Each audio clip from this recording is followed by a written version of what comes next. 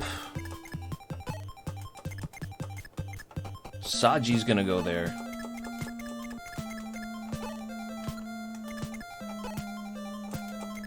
Get Doga up. He's our armor. Health seems fine as well. Oh, just barely can't make it to that villager house. What am I doing? There's still this pirate here. Marth, take it to him. Oh, damn. The forest might make our attack be lower. Oh no, it looks like forests add a little bit to our defense.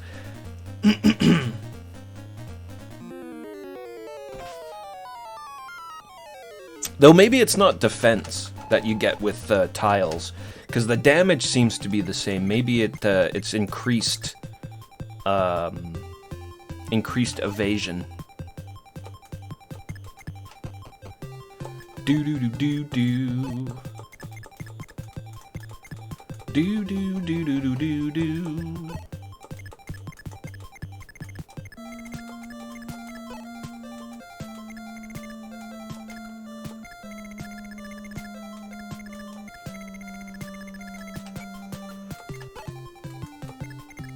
Yeah, Bart's is doing fine. We'll move him up. Look at this tent. That's a new building.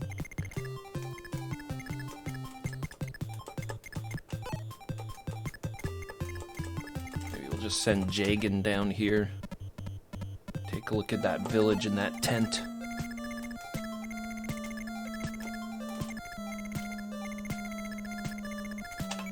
All right, end turn.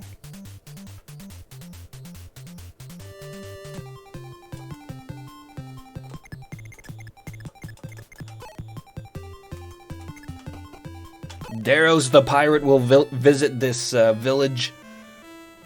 If clerics resist enemy attacks, their level will increase. Well, hopefully they get experience from healing, too.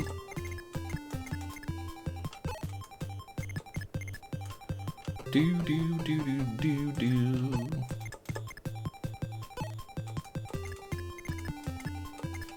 What's in the tent? Item storage. This is the storage.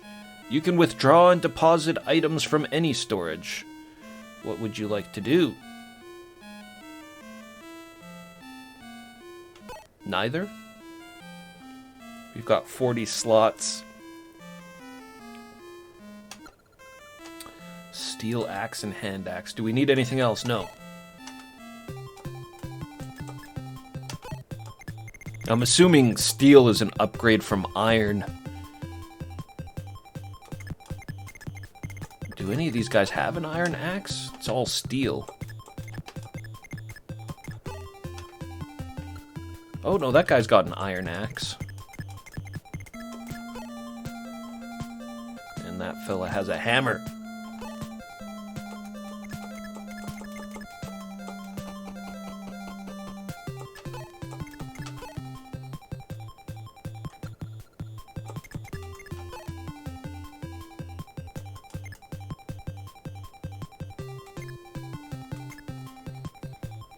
I feel like it's a waste to use a healing spell on Marth when I can just wait a couple of turns. But it definitely slows me down. 'Cause I don't want to take Oguma out of the fort right now either. And these dudes I'll just leave behind. Like, I mean, who else is left? There's just 3 dudes. Kashim. Is this another character we can hire? Kashim. Yeah, it's just a regular archer. And Gomez, the leader of the pirates.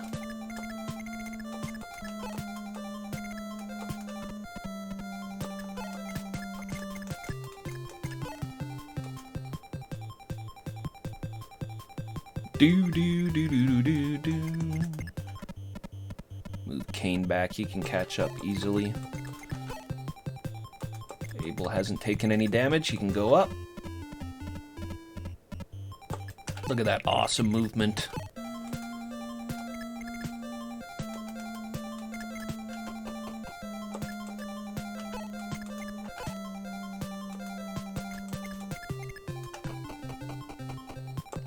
Great movement on the cavalry.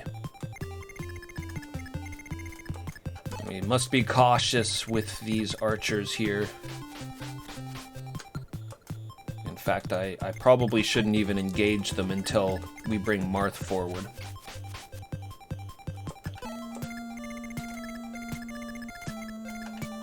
Alright, that's it.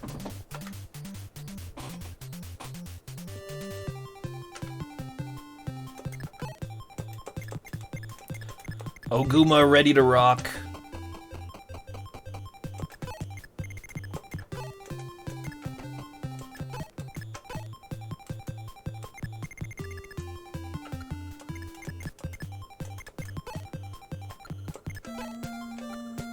Kane could use some healing. I'm not going to use these guys anymore, I don't think.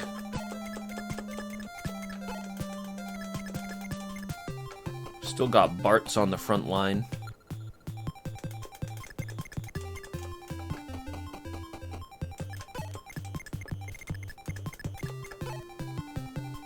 He can be our Axeman if we need it.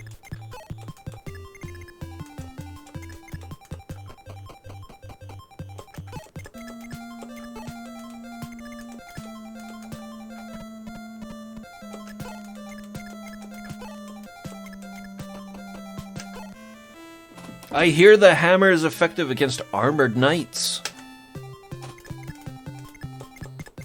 We should definitely get a hammer on Bart's then. I wonder what the hand axe does. Weakest axe, maybe.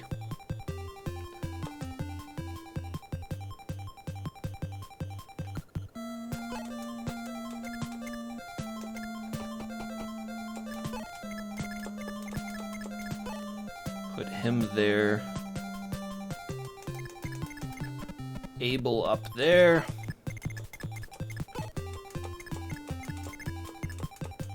Daros there. And only Marth can walk into the villages.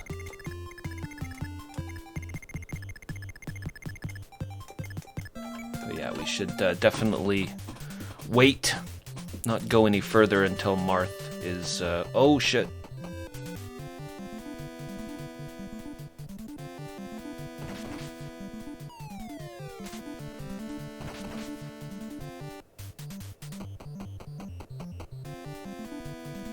Princess Sheeta! Forgive me. I have to get the money somehow.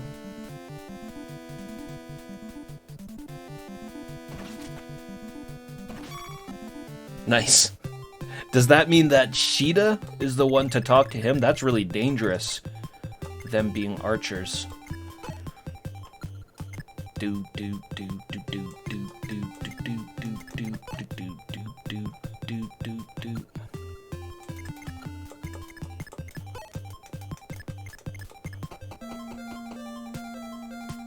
Which one's Kashim? Gotta make sure I'm not gonna be attacking him. Top guy.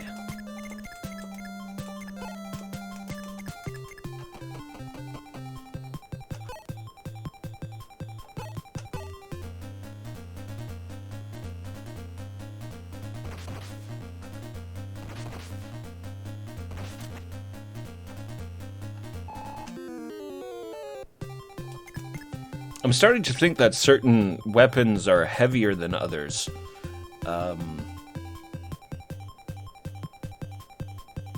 Like lighter equipments, like the crossbow, are more... They do less damage, but they're more likely to double. So in that sense, the crossbow might actually be better than the steel arrows, because the steel arrows do 9 damage, but if you get a double on the crossbow, that'd be 12.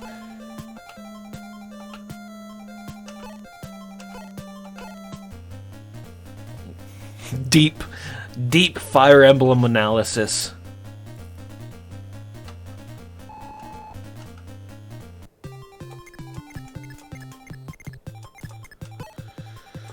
Alright, let's risk it.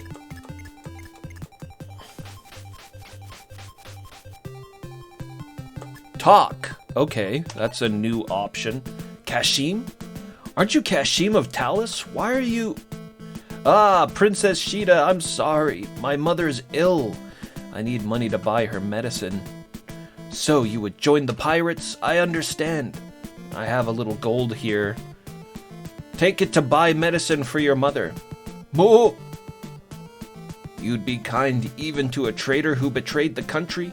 Princess Sheeta, forgive me. I'll give my life to your cause. He was just trying to help his moms. He's a better archer than Gordon. Though Gordon is one level less, so we gotta give him kind of a break from that. But look at that, hit points, 21 hit points compared to Gordon's measly 16. I definitely don't think Gordon is gonna get 10 hit points on the next level up.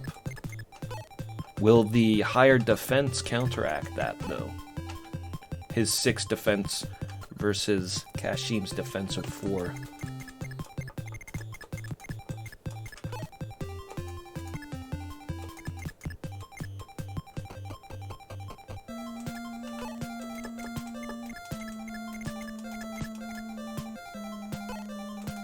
Alright, Jagan, let's see what's in this armory here. Welcome, what can I do for you? We have an iron sword, we've got iron bows, hammers, iron axes, steel axes, and hand axes. This is the axe store. I should grab a couple of those hammers.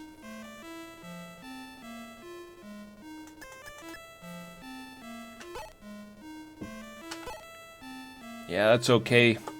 I know I can't use it on him, but I can give it to Bart. Oh, maybe I should have bought 2 with Jagan.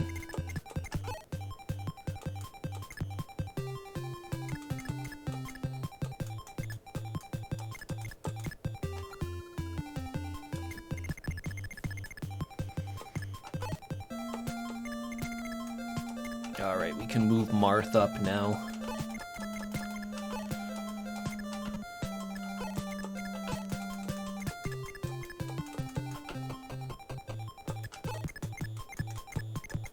Cleric will slowly move up.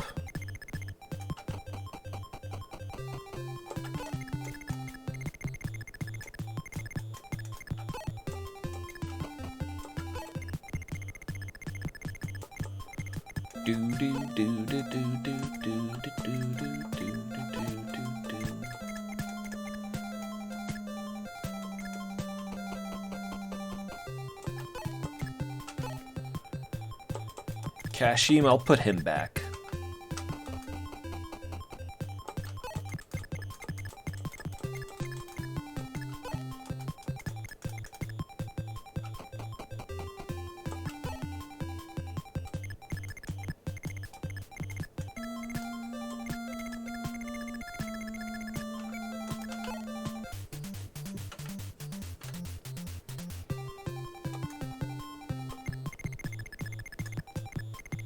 The bosses don't seem to move off of their locations, which is, I think that makes it a fair bit easier.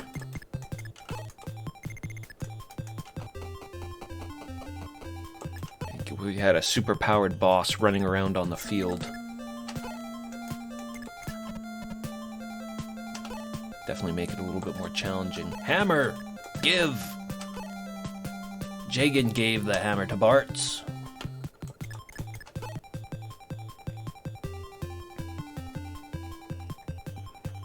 And I mean, it's got 40 uses, and it's showing up at the beginning of the game. I'm sure we'll be able to come across more hammers.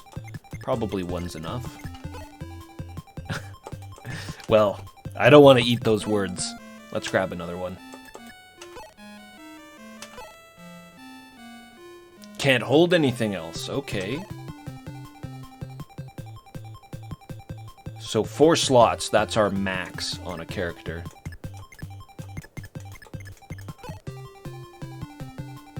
Probably give this hand axe to someone else, maybe this Daros dude.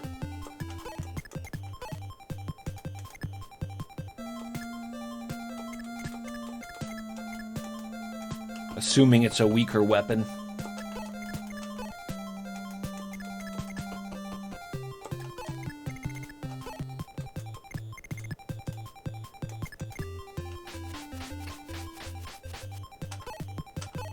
Go, Sheeta!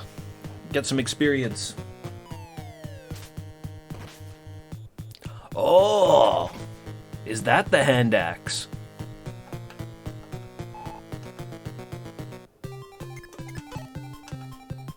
It is. Okay, so surrounding him with archers isn't as good of an idea. Oh my god, wait a minute. Oh man, Sheeta just took 7 damage from that. If he attacks her again...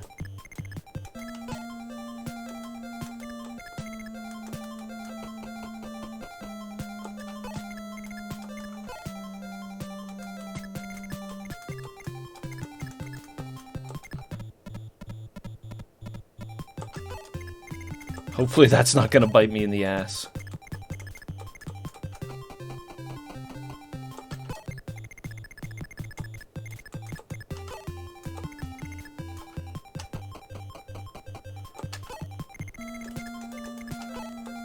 Lose a decent starting character in the second fight? Not gonna happen.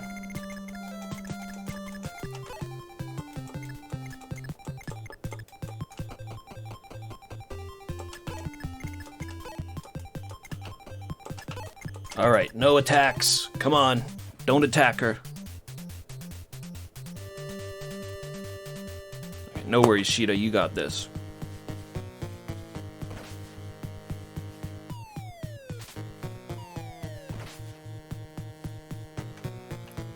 Good job, but let's get her the hell out of there now. Oh, man.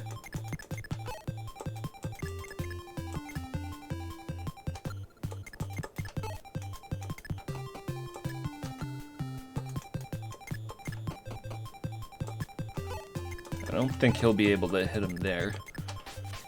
Move Sheeta onto the fort.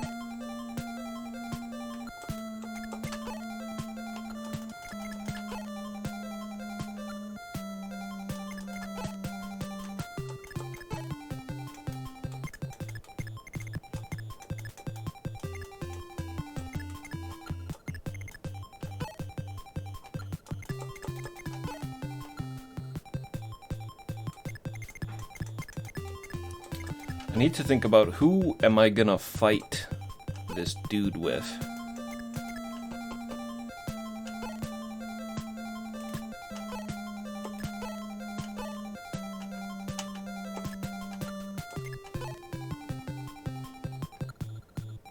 Not Daros or Bartz or Jagan.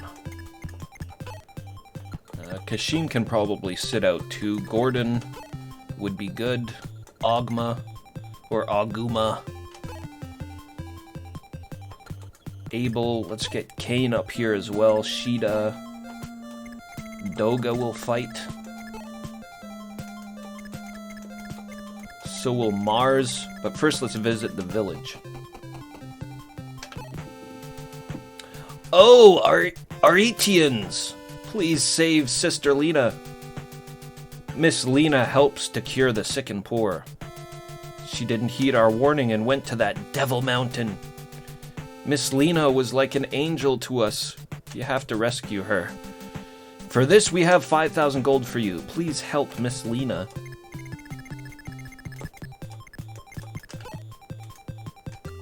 Just taking the villagers' life savings.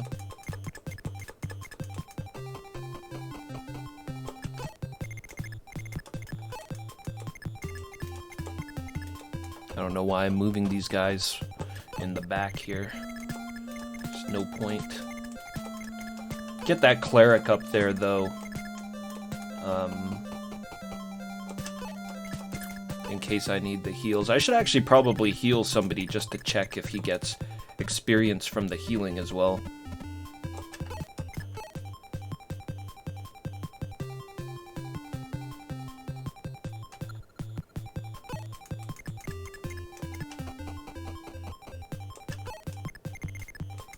Do do do do do do do.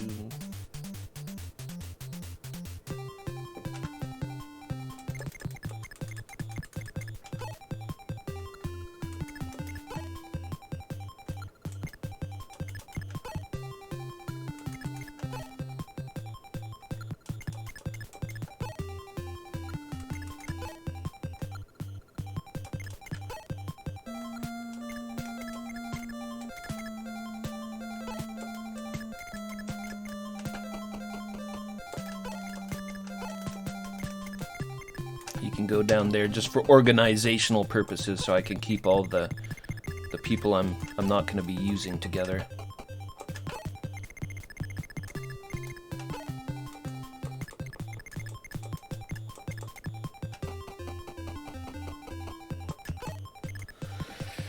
Okay, so not this round, because I need to get some more heals on everybody here.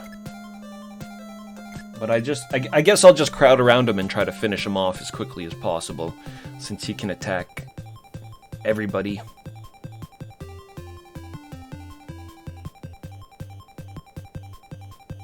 So surround him with the melee and then put all the ranged on the angles.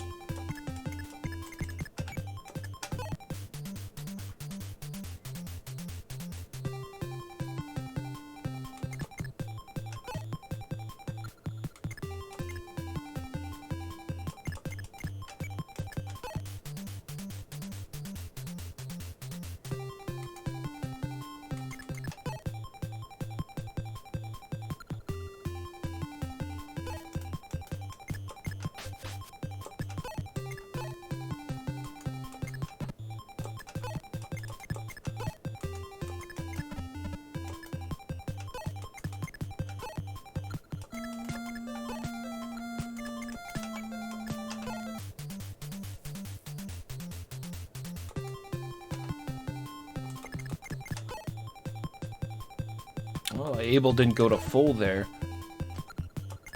Oh, whatever. There's no time limit, is there? It says timer.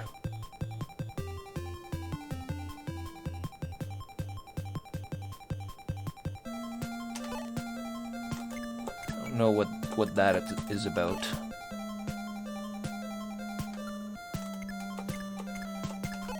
Do do do do do do.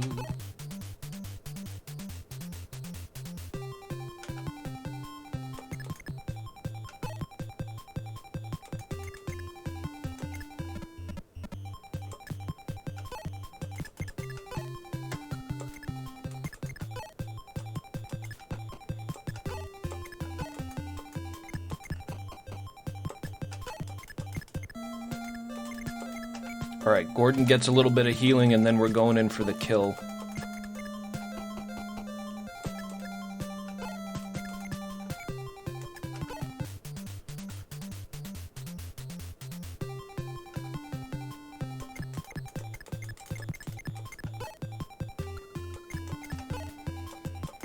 Okay, Dogu! At the front gate. He'll go first.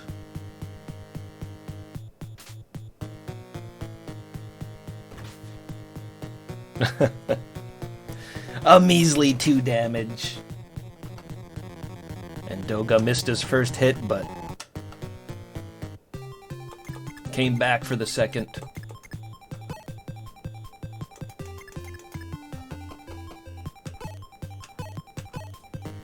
Oguma getting in there.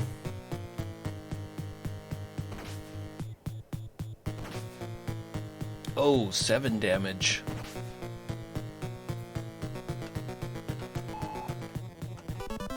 But he got his level. Let's go strength. Yes. And some hit points. That's a good level. Anything with strength and hit points. It seems like a good level to me.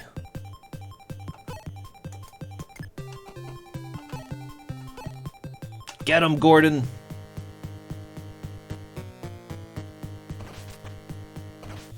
Shit. Ah, Gordon.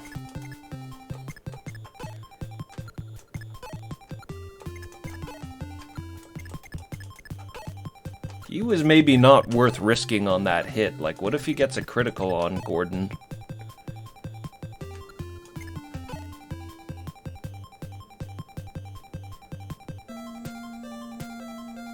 Okay, that's okay. I know what I'll do.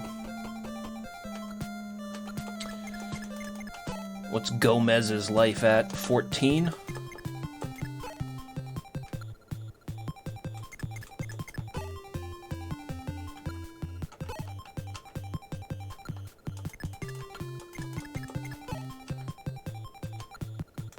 About the same experience.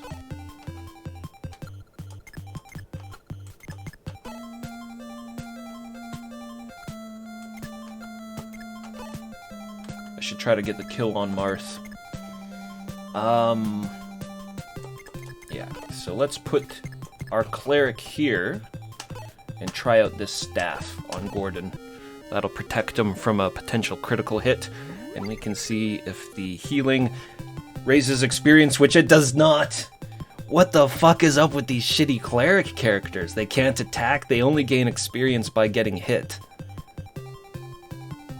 Well, I suppose at this point in time in the game, they're the only people that can use the healing staffs, which definitely will be helpful.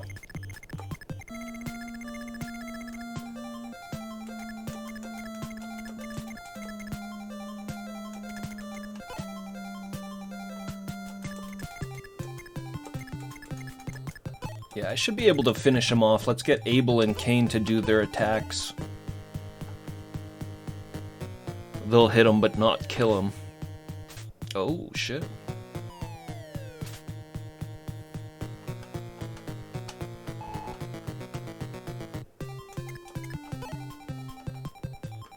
Seven hit points, yeah, so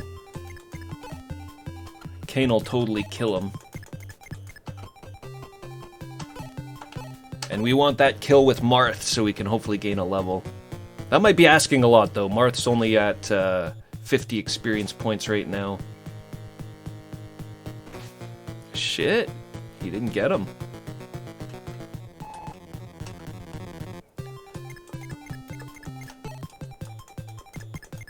Alright, Sheeta, it's you. You got this. All you gotta do is 1 damage.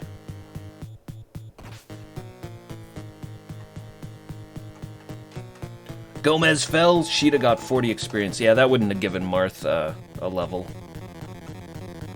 Gomez had a steel sword. Let's deposit that.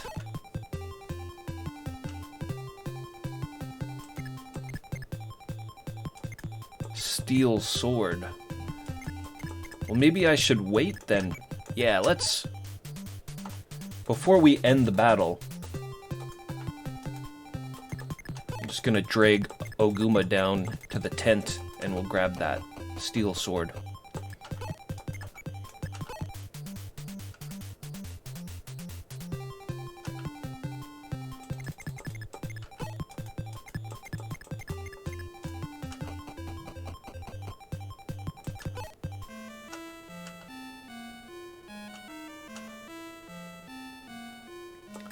Withdraw the steel sword. The talking heads are good. Really good.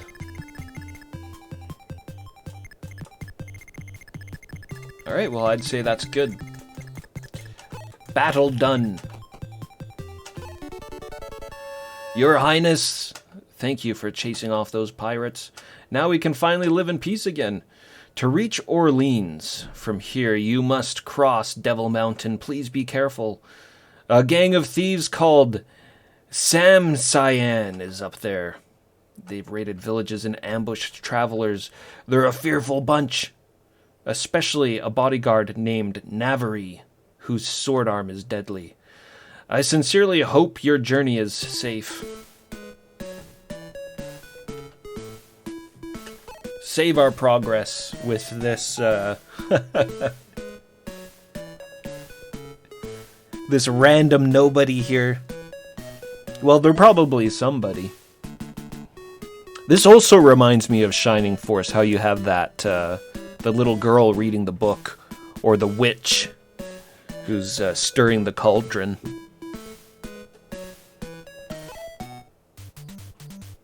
A little bit of extra flavor.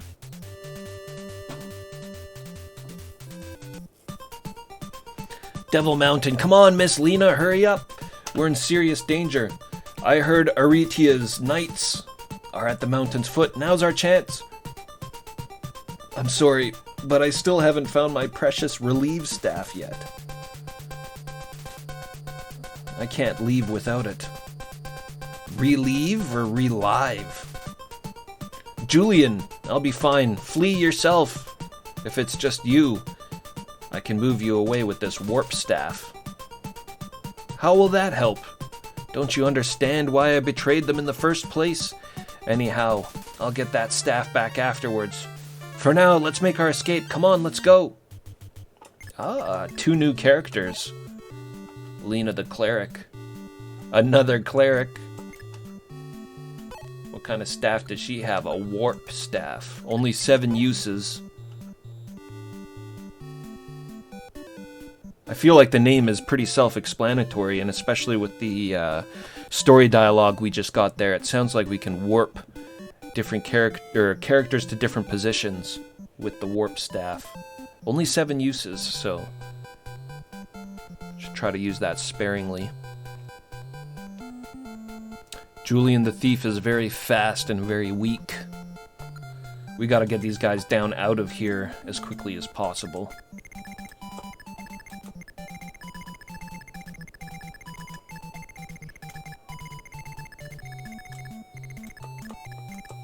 This is Kashim. Okay. Oh, they've got a mercenary. Is this the Navari dude that they were talking about?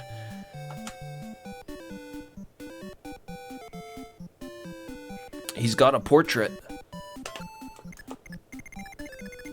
That might mean we can get him. I don't know if they give the bosses portraits. No, they do. Look at this dude, Hyman.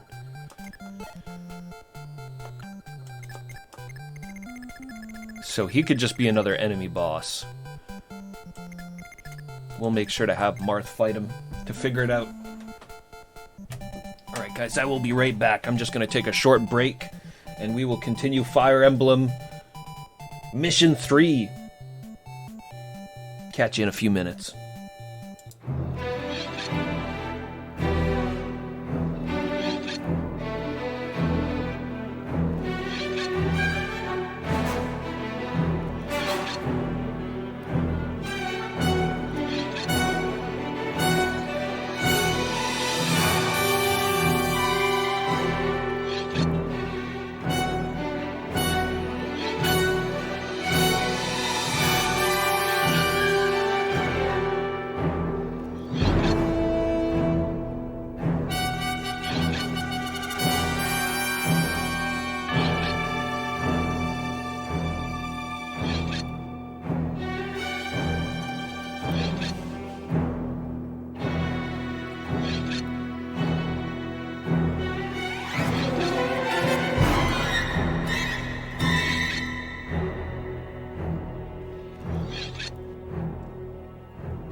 Alright, guys, I'm back.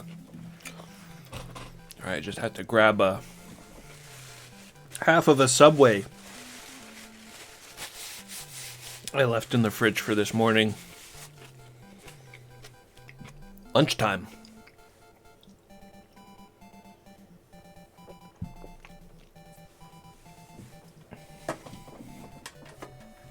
So this is pretty good so far. Fairly fun. Big maps, I've noticed. At least they keep getting bigger.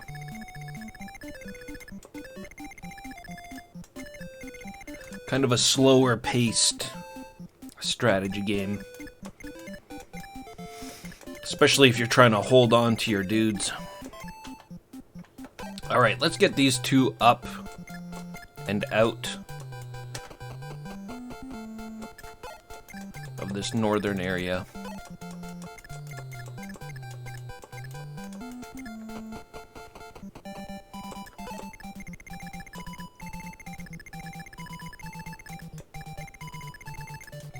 Got a village down here. And a couple of thieves on this map. So we gotta keep an eye on them, make sure that they don't destroy the village. They're gonna have to get through my whole army to get down to the village, though, so...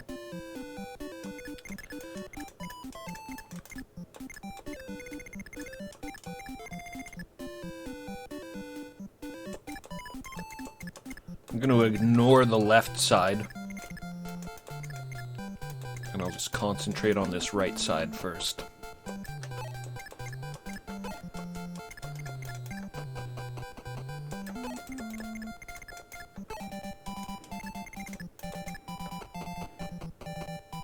You're sluts. Y'all sluts. And I love you for it.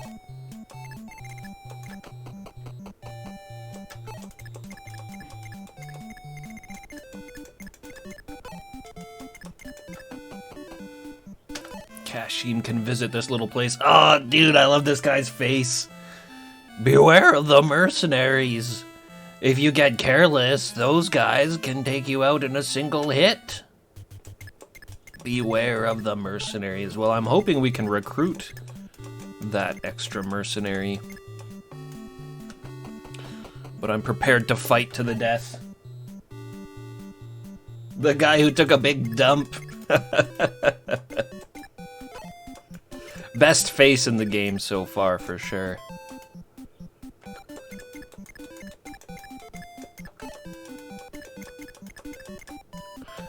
Jagan's taking a back seat from the last two fights, so if I don't use him in this fight, he's pretty much gonna get outpaced.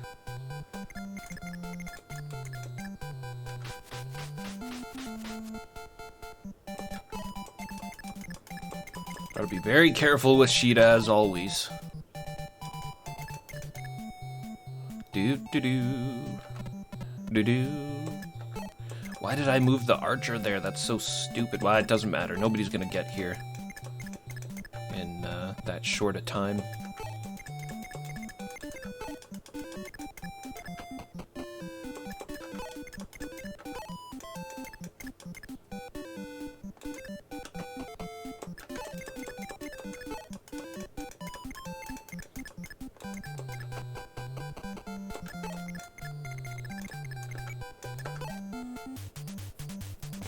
See what the computer does.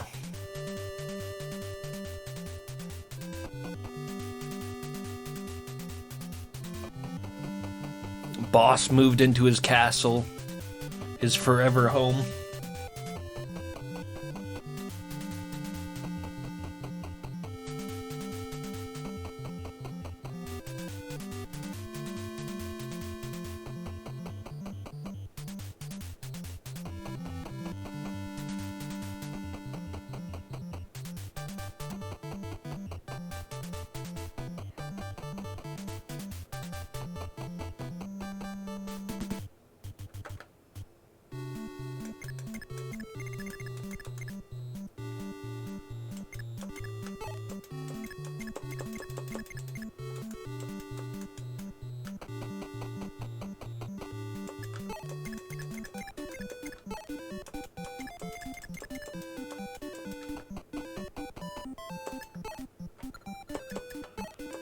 I'll reorganize a little bit, but I think I'm just gonna keep this more or less the same.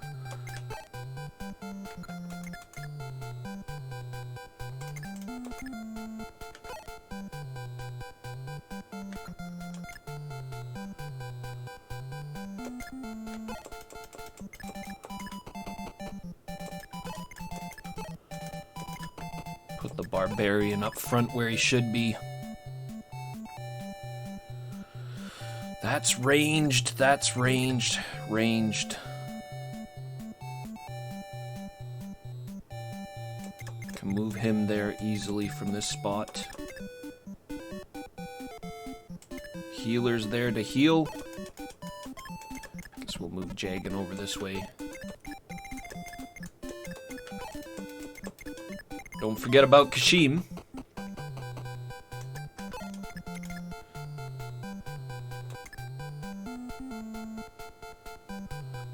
Yeah, let's do that.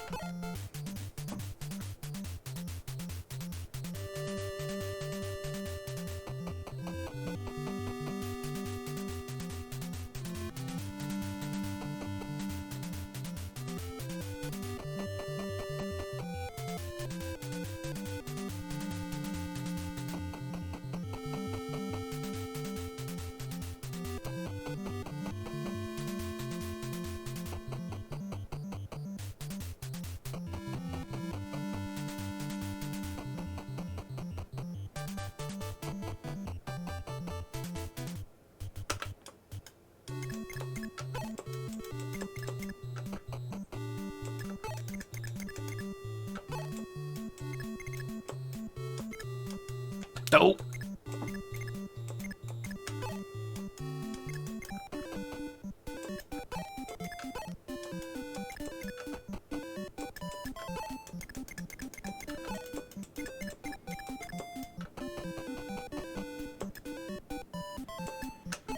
Oh, I shouldn't... Oh. Well, next round I should definitely give this Lena girl... because she comes in at level 3. I should give this Lena girl the healing staff off of Riff.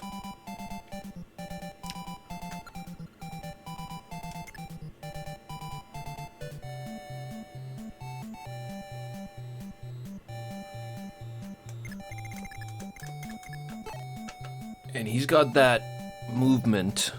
Yeah, 7 movement. 1, 2, 3, 4, 5, 6. So he's gonna hit Marth. But I guess that'll be the moment of truth. I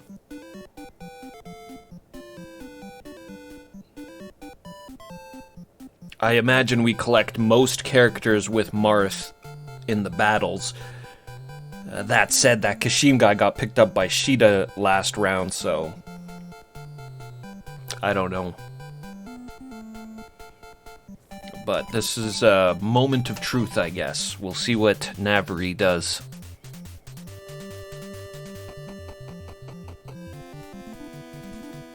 Although it's a shame, you must die. Take this, kill sword. Oh, jeez.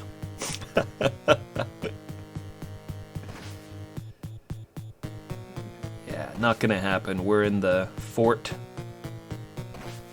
Oh, heavy damage, though. So apparently it's not Marth he wants to talk to.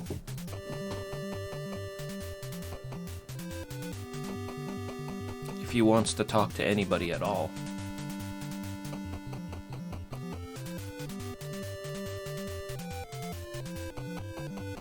Look at that thief taking the long way around.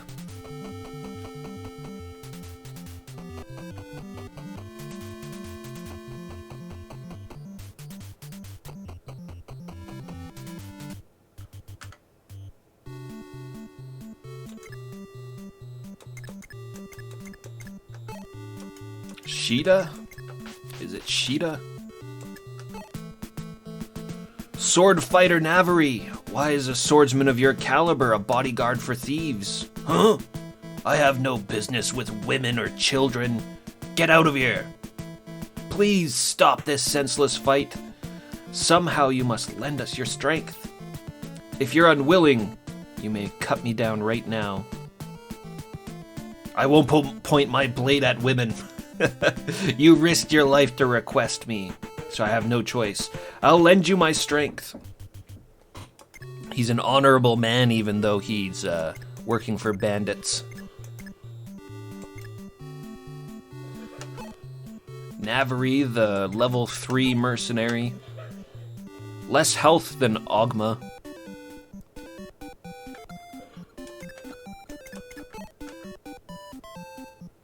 Kind of less of everything. He's just not as good. But he does come with the kill sword. A good blade.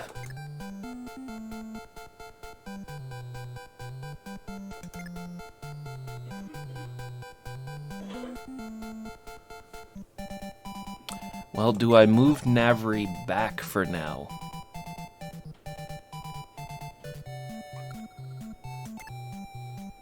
Get him out of the way so Marth can hit this dude.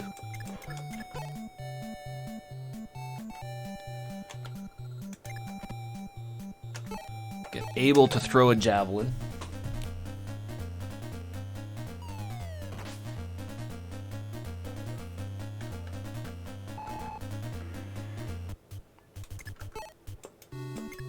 And then get Marth in for some easy experience. We want to get Marth up to level 3 for sure on this map. But I'm gonna have to cover Marth immediately.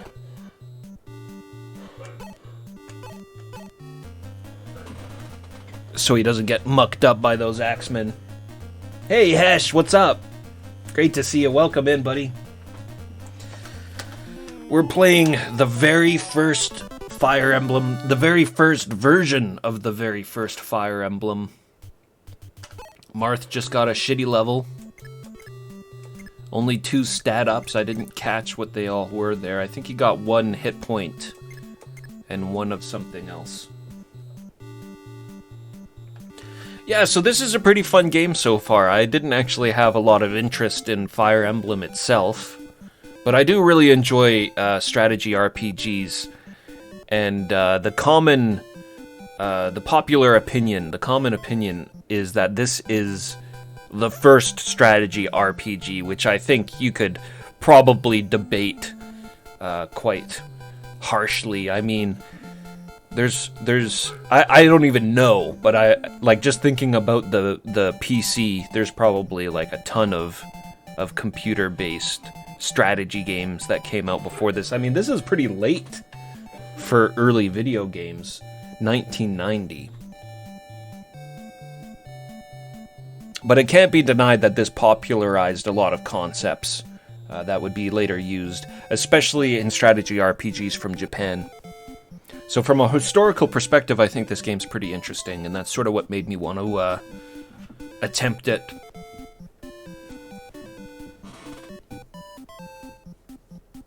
You like watching the tactical games, but you feel bogged down. I kind of have a sneaking suspicion that this is going to be one of the boggiest of strategy RPGs that I've ever played.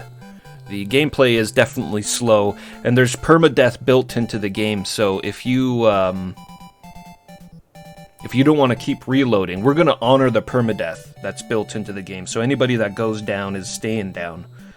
No reloads on any fights, unless Marth dies, and in that case, like, there's nothing you can do. The match just ends and you've got to try again. But yeah, we're trying to play cautiously and make sure we keep our guys alive. Else they be gone forever. MP, what's happening, man? Always good to see you. Welcome in. That was awesome watching you play Rastan the other night. That was a lot of fun.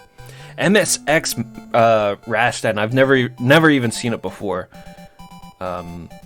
In fact, the first time... I haven't seen a lot of other versions of Rastan for as much as I've played the arcade version. I remember a while back, Duke showed me the Sega Master System version of Rastan, which seemed really cool as well. Different, a little bit different. More similar to the arcade version than the MSX one. But both of them, the difficulty was sort of surprised me a little bit. Like, the MSX version seemed a lot easier in general, right? Especially with the unlimited continues. But if you were trying to beat the game on one life, like you were mentioning there, if a person was trying to beat the game on one life, I think that would be a really challenging version, because it seemed like the health distribution was really, really low. In the arcade game, in the arcade version of Rastan, health usually pops up when you need it. Like, when you get lower life, enemies tend to be more likely to drop health potions. That's always how it's felt, anyways, to me when I'm playing it. So generally speaking, when you get, lower life, then you can just grind out enemies until you get a health pot or two and then move on.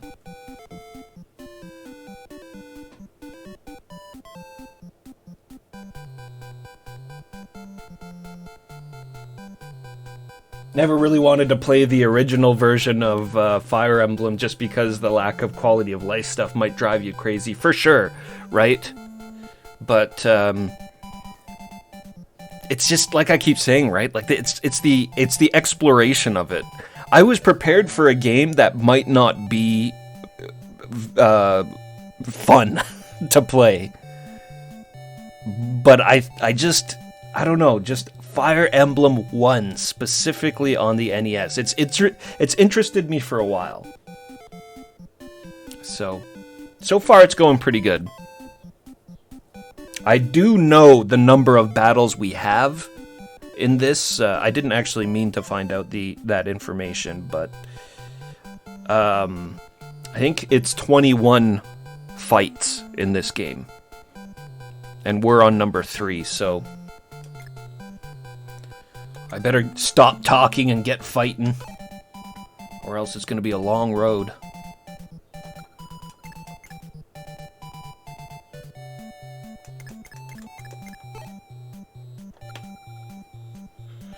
I wonder if there's anything that's particularly strong against these Axemen. The Axemen are, they worry me a little bit, because they're quite powerful units.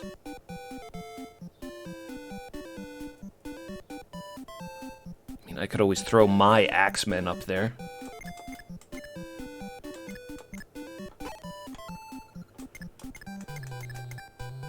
So somebody has to go here, and then I'll put a ranged there. And they gotta be strong. Armor's not gonna get up there, because he's slow. So slow. In fact, I think it'll be pointless to even move our armor there.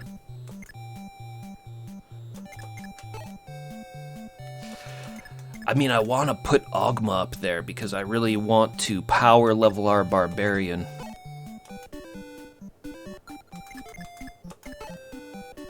But I'm scared for him. Let's go, Ogma. I'm putting my faith in you. We'll use our mighty steel sword. Rah! Oh!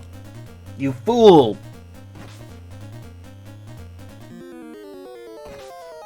Oh, there we go. Well struck. Heavy hit. Definitely more powerful than the iron sword.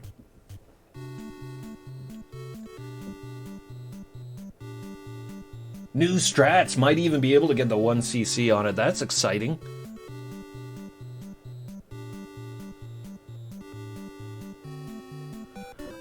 The arcade does have boss strats, for sure, and the main strat for the bosses in Arcade Rastan is your jump attack. Your jump strike does 2 times damage in the arcade version of Rastan. I assume that's probably the same across the board. But they seem to have a higher health base in the MSX version. From what I saw, anyways, when you were playing there the other day, I was like, man, these guys are taking some punishment. But yeah, the typical boss strat in Rastan is just to go fucking berserk. And try to play as extremely aggressively as you can. Be as violent as you possibly can, but also have good footwork. and try to jump in and jump out. You know, basically hit and run tactics. I think that's pretty common. Pretty common themes, actually, in barbarian games, now that I think about it. Land those heavy blows and dodge, right? Low armor, but heavy attack. Offense is always the best defense.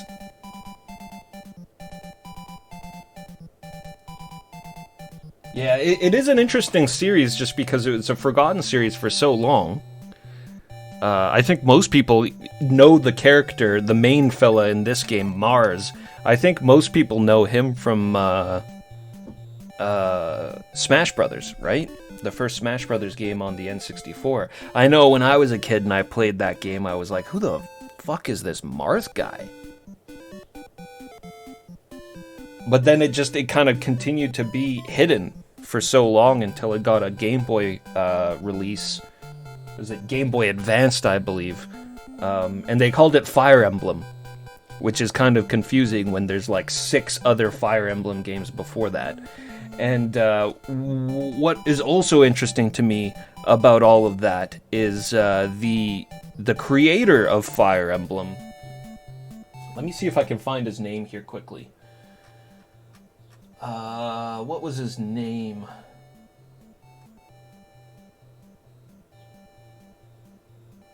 I was reading a bunch of development stuff about it there the other day, and I was like, I gotta try to remember this guy's name. But I can't.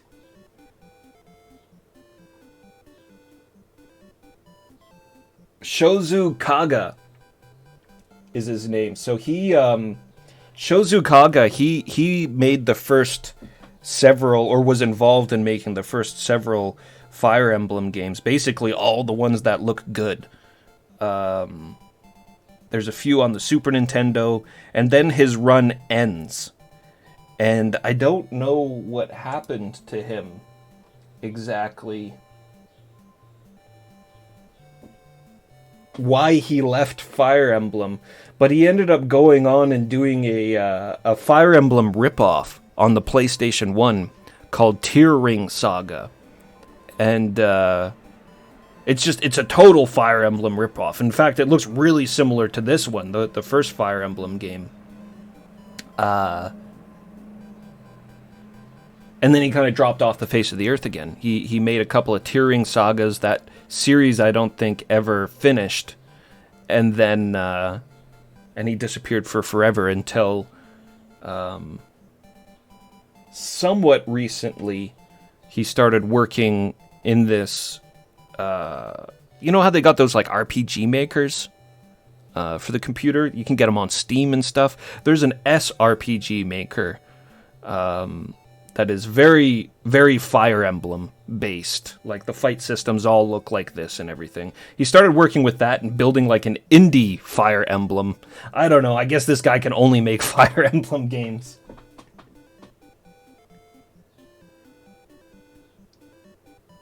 But yeah, that said, he worked on the first 6. It is 6. I'm looking at it here. There's Fire Emblem Shadow Dragon, The Blade of Light. There's Fire Emblem Gaiden. Both of them were on the NES. Then there's Fire Emblem Mystery of the Emblem. That's kind of a remake of this game on the Super Nintendo. But then they also add in a book 2 that further develops the story of Marth and I guess what happens here in this game. Then there's Genealogy of the Holy War and Thracia 776. Both of those games look amazing. Well, maybe that's a stretch, but they look really good. They definitely look a lot more interesting than this Marth stuff. And the things after just they interest me less and less. Like the series as it goes on looks like it gets worse as far as character design and things like that goes anyways. Yeah, for sure, right? You know, and I guess maybe he just kind of had this feeling of I can do better on the next one. I can do better on the next one. So that's why he kept making like Fire Emblem style games, was he was continuing to try to refine this style or something. When you invent a genre, you're not allowed to leave it. Yeah, just ask Richard Garriott.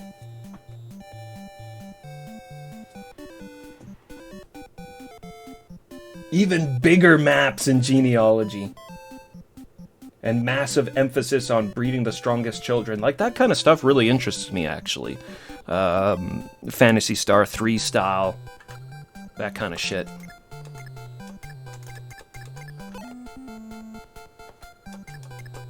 Alright, let's get an archer up behind Ogma.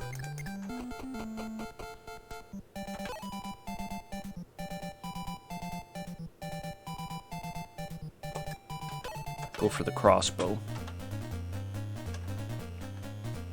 Let's see if that finishes this guy off. Good job, Gordon. Sam Cyan fell.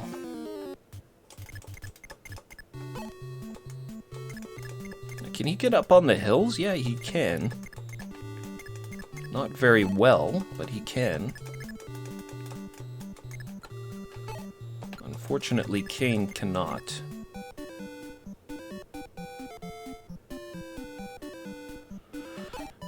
Huh. Well, like I say, Jagan hasn't been used the first couple of matches, so if I don't use him in this match, he's gonna get left behind in the dust. So we'll bring him up. Position Kane, I guess, to get in there earlier. Or easier. Yo, Kairos of Time, thank you so much for the follow. Yeah, thanks everybody for the follows today.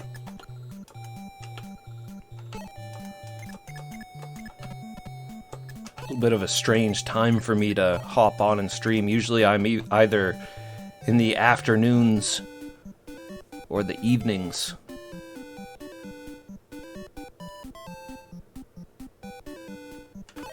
But I actually wanted to get this one going yesterday.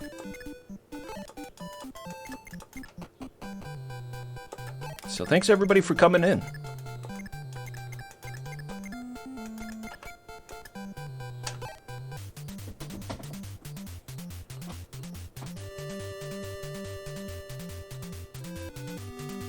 They get more psychotic as he goes.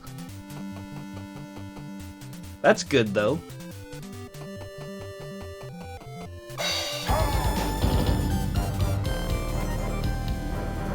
MP gifting the sub to Rastan Saga.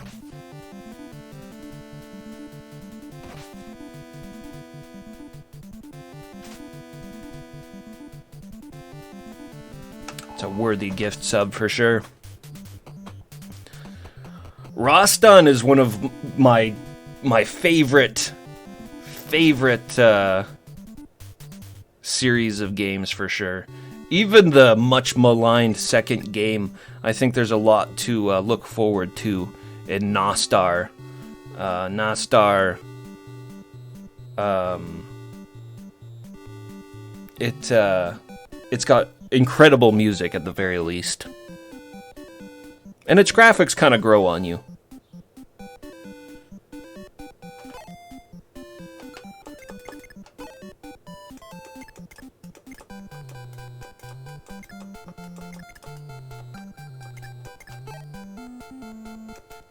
Get Abel up there? No? Why can't he walk on the hills?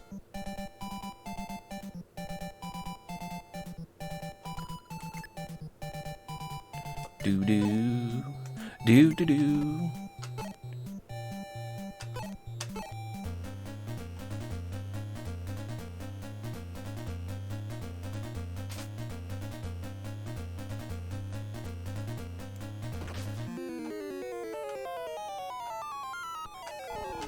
Jagan's old, so he missed his first hit.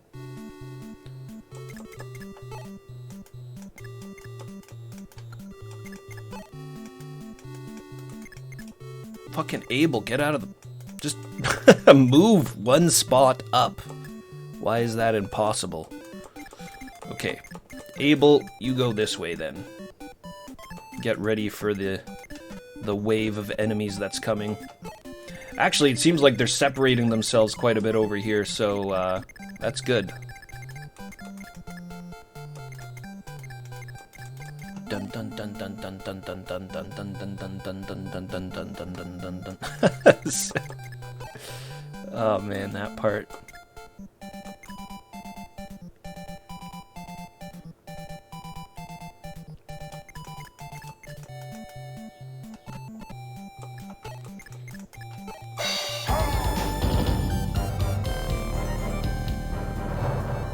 MP with the gift sub to Barbarian Gaming, the best kind of gaming.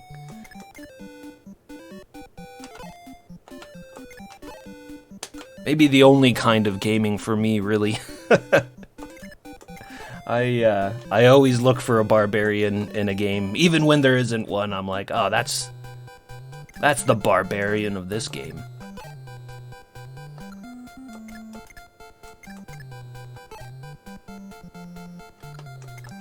Like Oguma. It says he's a mercenary, but many a barbarian have served as mercenaries in the past. And look at this guy. How is that not a barbarian? He's got the main criteria, covered in scars with bare arms. Mighty broadsword in his hand.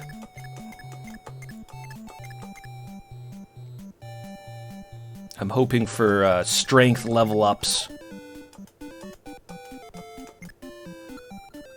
Strength level ups for Oguma every time. Let's go.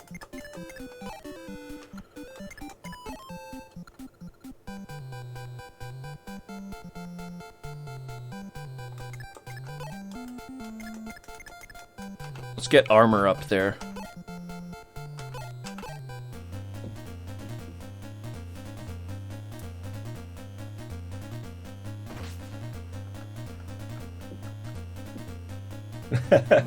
Thanks, MP. I really appreciate it, man. I really do. I feel like I'm pretty poor on that aspect of things.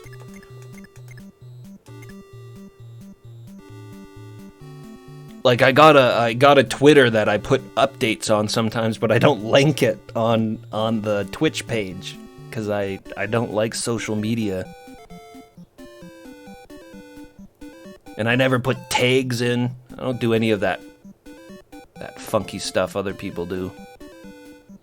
I don't know what I'm doing. I'm just here playing games.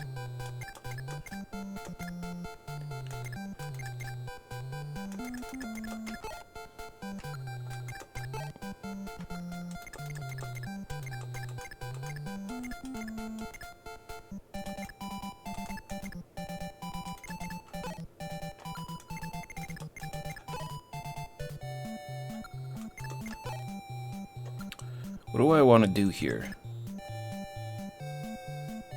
I'd like to get Sheeta firing some javelins off. That means we gotta take care of this archer.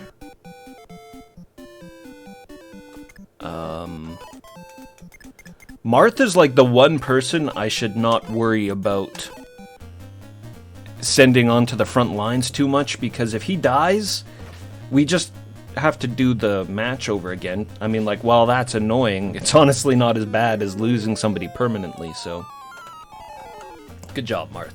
And he needs the experience, he really does. We gotta get that boy some more levels, especially after that last level didn't go so well. Measly 2 stats went up.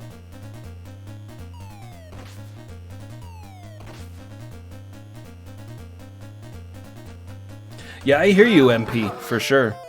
Even 0 people, that's how it all started with me. Like, the main point was to just motivate myself through the Ultima games, which was a series I had always wanted to play.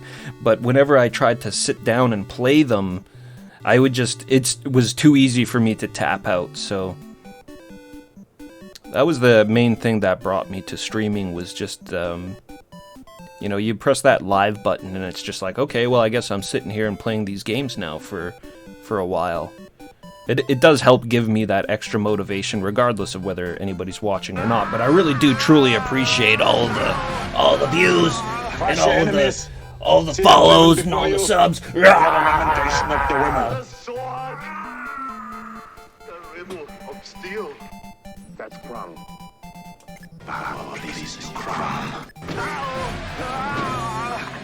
Crumb laps with your 4 wins. You killed my father, you killed my You killed my people! Poor Conan. Almost 20 years of Pitiless combat. and fear were heaped upon honor and fear were heaped upon Oh man, the screams are the best. Slats. Y'all sluts! The riddle of steel. Fade away. pitiless combat. The riddle of steel. I want to kill this dude. Prime laps with your forward. The hell with you.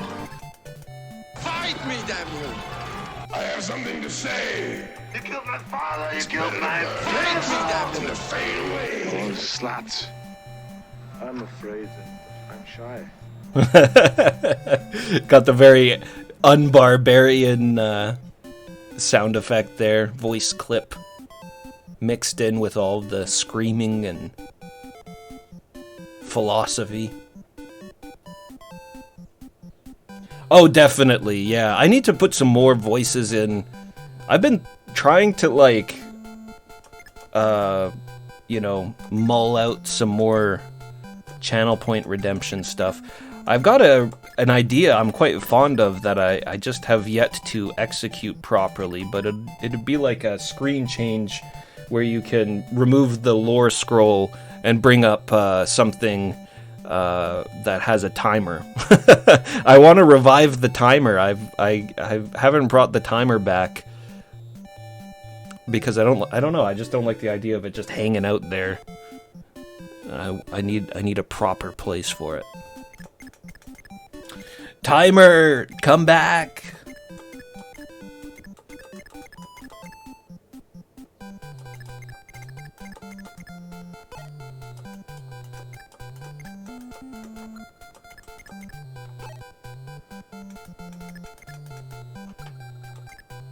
Well, shit, I can't move everybody up there. I'm just like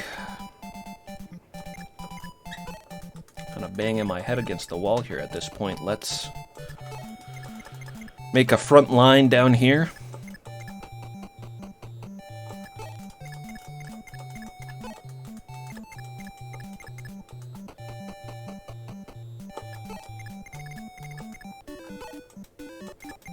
Navarre's not going to go up, so we'll put him down here as well. And keep Gordon there for now. Alright, end turn.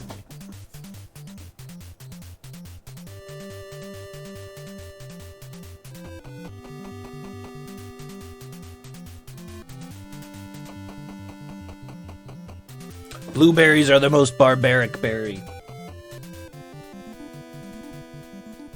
Yeah, Ultima 5 was definitely the first Ultima that really grabbed me. And I guess that's funny to say, right? Like, after having played through so many up to that point, right? Including a Calibeth, that's 6 games up to Ultima 5. But 5 was the first one I actually, like, really enjoyed.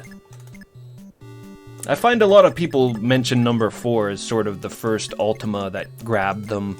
But I had a pretty frustrating time with Ultima 4. I think there's some really cool design decisions there for sure. It's such a great shift away from the, typical, like, kill the bad guy type stuff. But I think Ultima 4 almost, like, in concept feels like kind of like what open world games have become, Less about the quest and more about the journey. So in Ultima 4, I feel like the proper way, if you will, I hate to say that, right? Because whatever way you want to play it, that's the proper way. But I feel like the best experience in Ultima 4 might be taking like 6 months to beat it, or something like that. And just living in Britannia and being a good person and, extolling the virtues of the Avatar and instead of trying to sit there and beat it in like a couple of sessions like I did, where you're just standing there in front of a beggar, giving him 1 gold after 1 gold, like just repeatedly to, I shouldn't say anything that's some Ultima 4 spoilers. But yeah, they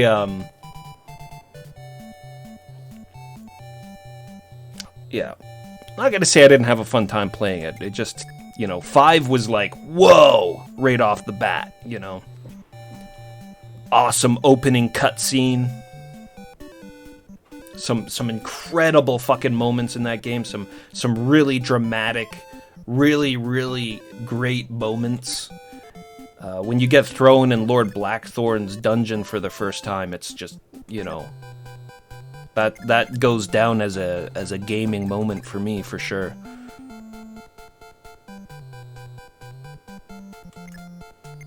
Did these guys move forward? I don't think they did.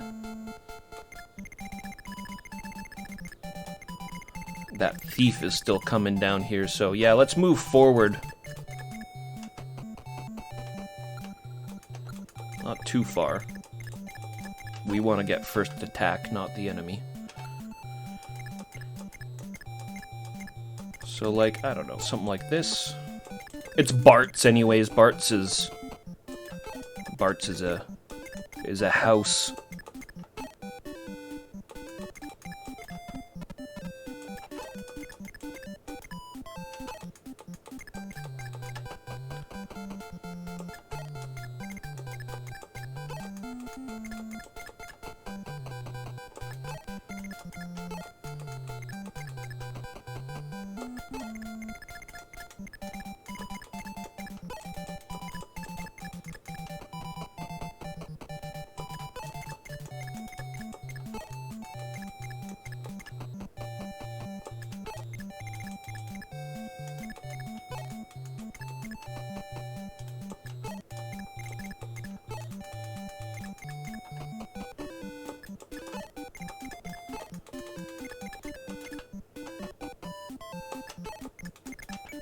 Okay, I'm happy enough with that.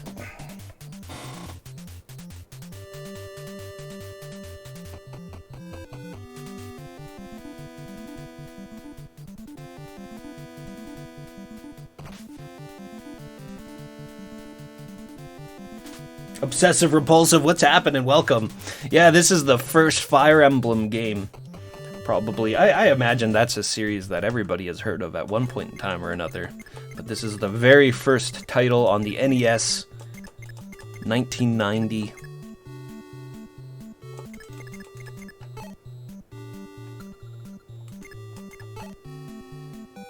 Fucking Darrow's just ate that axe to the face.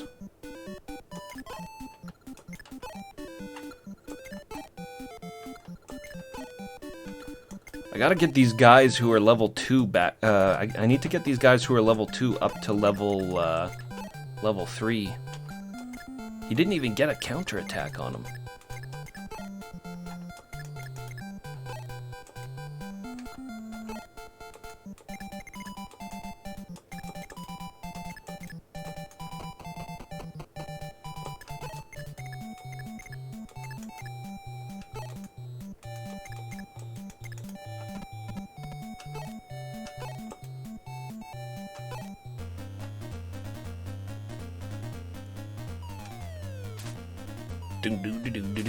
Oh my god. We gotta get up there. Bart's. Oh no, he can't get up there.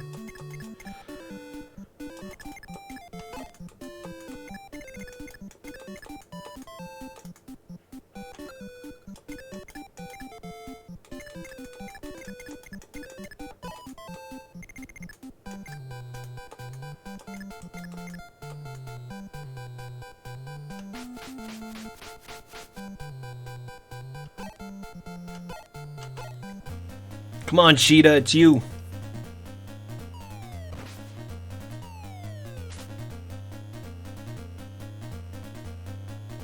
Yeah, definitely of that Final Fantasy Tactics style. Same genre anyways. I mean, the game is very, very different from Tactics, but the genre is the same.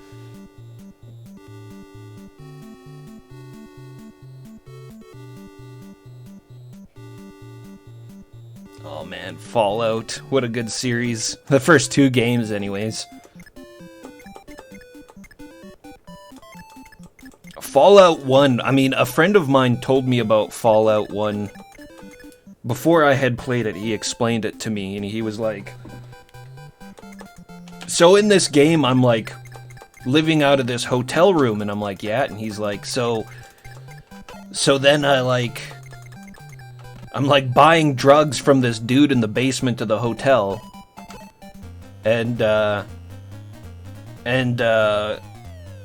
you know, I died trying to attack the police station, but I'm gonna try again tomorrow, that kind of shit, and I was like, what game is this?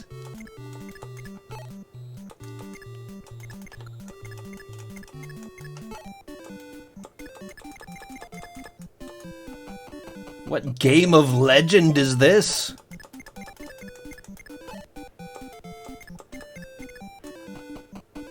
Before I even saw the game, I was like imagining it and thinking about it for like weeks until I was able to visit him and witness it with my own eyes.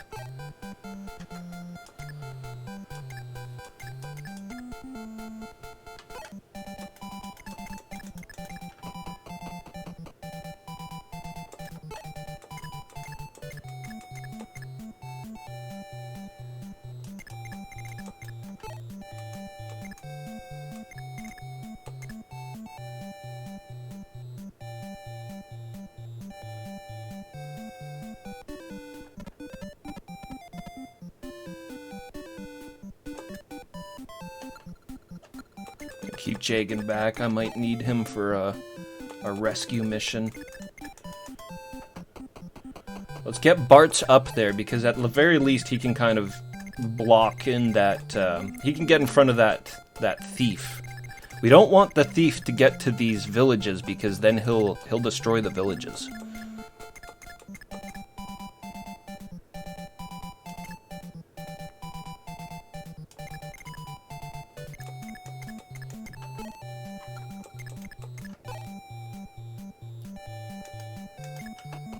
Daros actually has a ranged attack. Let's see if we can get a few hits in. Man, this guy is like the most agile. What is going on?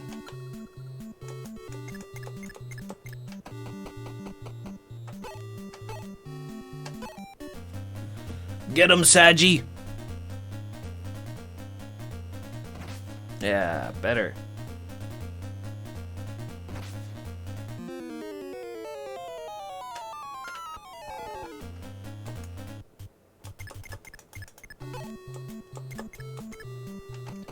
Give the next hit to our new mercenary here with his kill sword.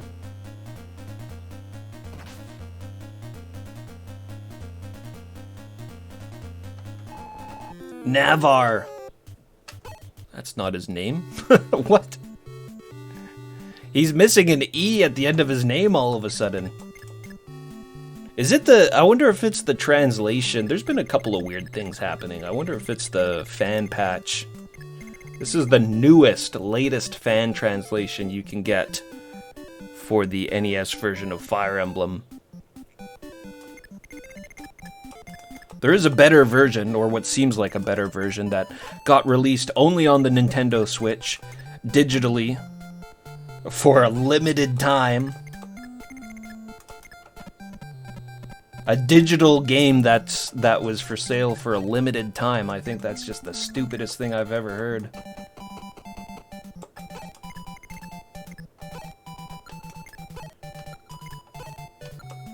Like, unless you all of a sudden, like, you run into some licensing issues or something like that, but I don't think that's what it was. They just, yeah, you know what?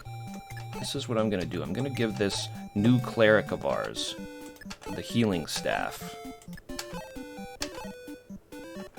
And then Riff can just, I don't know, waste the space, I guess.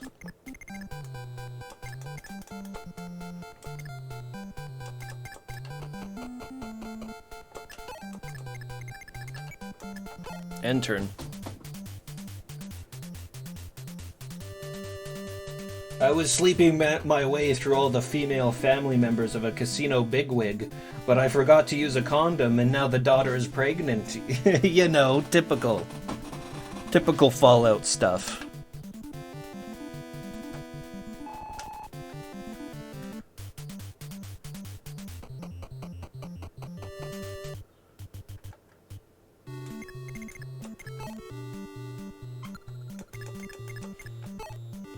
Bart's just obliterates that dude.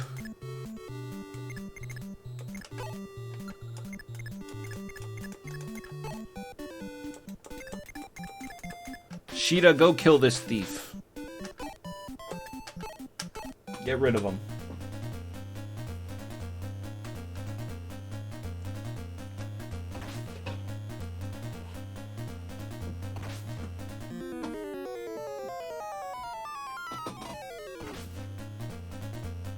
Damn.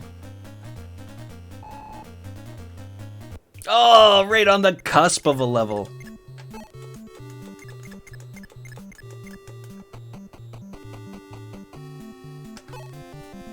Ho ho! You look lively, young lad. Isn't it easy to get here? Take this axe as a souvenir. It looks impressive, no? However, this devil axe draws blood from its user. Best not to use it. At all. Indeed. The devil axe. Only 9 uses. That's going on Bart's for sure. Bart's the mad axe man. Seems like a fitting weapon for him.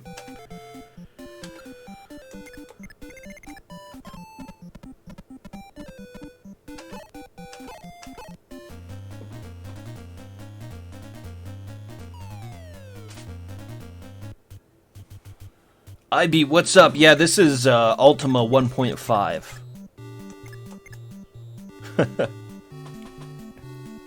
Oh, man. No, I mean, I don't actually know what the Ultima 3 release date was. Just in general, let alone the NES version.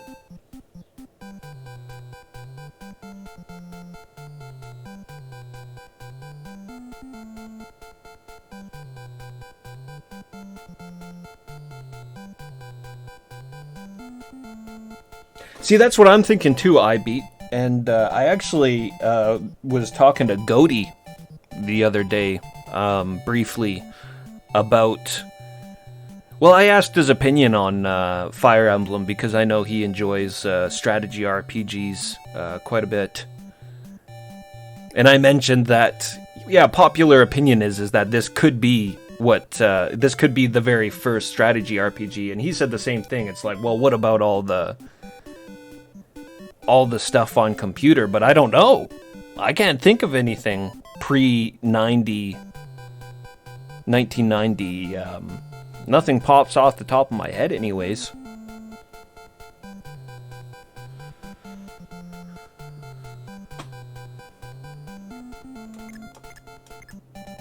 And when you go back from 1990 into the early and late 80s, that's like territory of gaming that is mired in fog and mystery for me.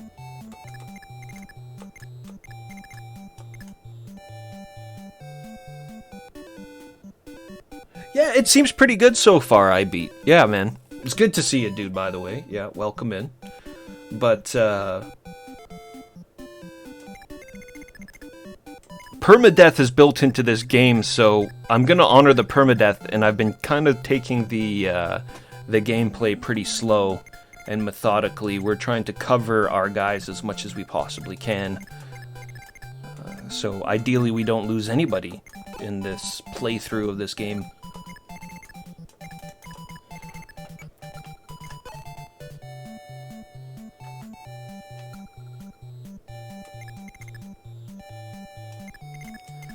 get a level for Abel. Is there another guy who's level 2 that could maybe make better use of it? Abel's so close to his level that he could get that next level just by fighting dudes regularly.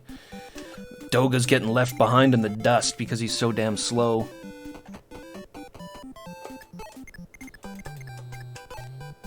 Yeah, I got a bad feeling about that armored unit.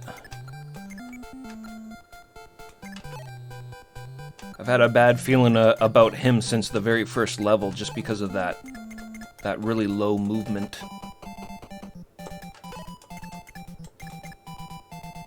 I feel like I haven't really been using Gordon all that effectively this time either. He's kind of got shit stats compared to our other archer buddy. At the very least, way less life. But I like his portrait, and I kind of want to hold on to him just because he was part of the original crew. Abel's level became 3. Skill rose by 1, weapon level by 1, and hit points by 1. I guess that's not too bad. Respectable. The growth on the level ups is all random in this game. So that's kind of interesting because you could end up with a crappy unit that turns out really good just because you got really lucky on the rolls. Or a really good unit that turns out crappy because you keep getting shit levels on them. Our last level on our main lord here, Marth, was not very inspiring.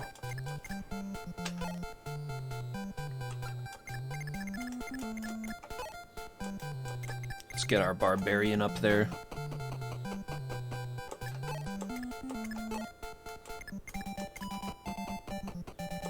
Put him there. Bart's is doing fine.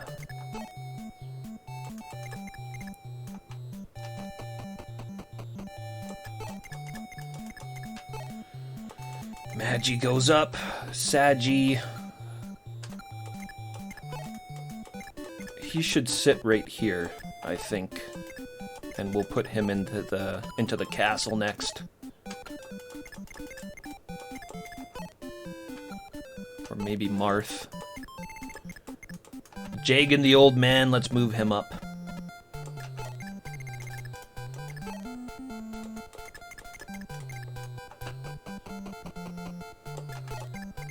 Taros hasn't performed very well at all this round. This is the first round I've really used him very much. He's a pirate, not a fighter like the other dudes. His stats are quite a bit weaker, especially when compared to Bart's, but I mean Bart's is 2 levels higher. But as a pirate, he can walk over water tiles, so I thought he might be a little versatile. He's got a good picture too, big broad-shouldered pirate dude.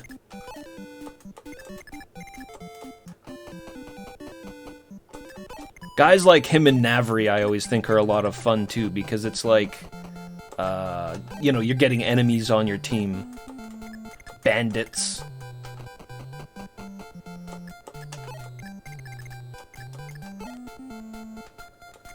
People of questionable morality. It's kind of fun having, like, bandit-type characters on your team. I've always enjoyed that anyways.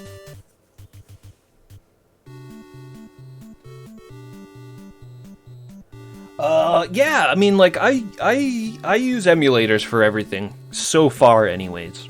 Just because of the huge overhead on using, real hardware as much as I'd like to.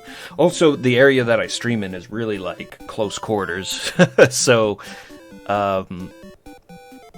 yeah, filling it up with a bunch of, like, consoles and stuff, I would be barely able to turn around. So yeah, like PS2, everything is on the table. I feel like time-wise, PS2 would be a bit of a cutoff for me. I mean, obviously, I don't have I'm no retro elitist. Like, I don't, if people want to call PS3 retro and play PS3 games, I mean, that's all good. Like, play whatever the hell you want, obviously, right? Even a newer, like, indie game that looks retro, go for it. But for me personally, I feel like PS2 is probably the cutoff. I just don't really see myself ever playing a PS3 game on stream. Though there is a pretty good Conan title on PS3.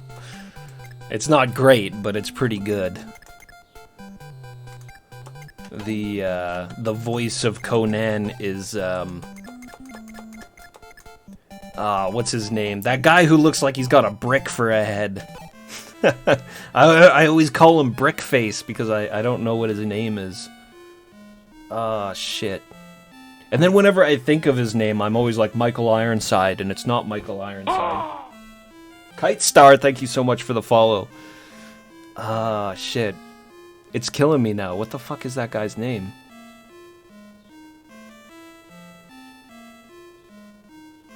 Core of the Demoness. No, this is the first, This is the first Fire Emblem on the NES. Welcome in, Core of the Demoness. With more skill, you can get critical hits. With more speed, you can even strike twice.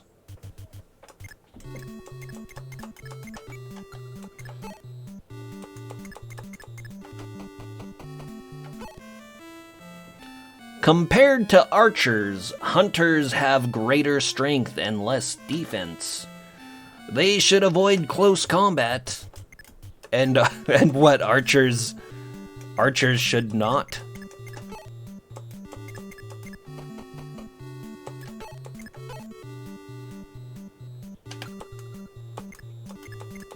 Archers are actually melee fighters.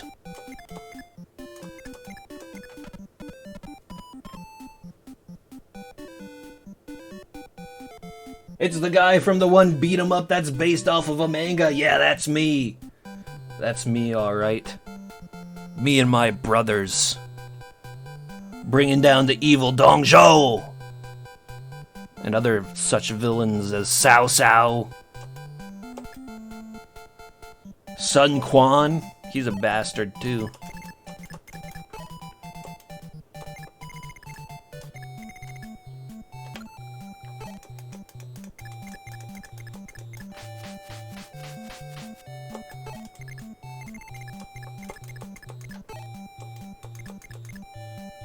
Living Autopsy, what's up? Welcome in. Dragoon Zero, great to see you. Ron Perlman, thank you. Ron Perlman, that's the one. Hello, boy. Yeah, that's the guy, Ron Perlman. Ron Perlman does the voice of Conan in the PS3 game Conan, which is basically like a God of War ripoff. But he does a good job of the voice. I actually like his voice for Conan. Yeah, I thought it was pretty good. Better than Arnold's voice. Or at least closer to how, like, kind of I imagine Conan's voice when I read the books. Yeah, let's get drunk and fuck with the soldiers and the villagers. Zhang Fei. One of history's top barbarians.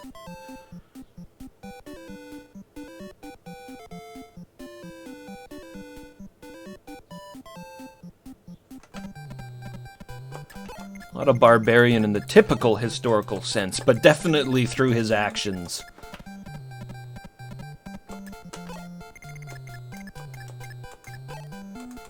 Oh man,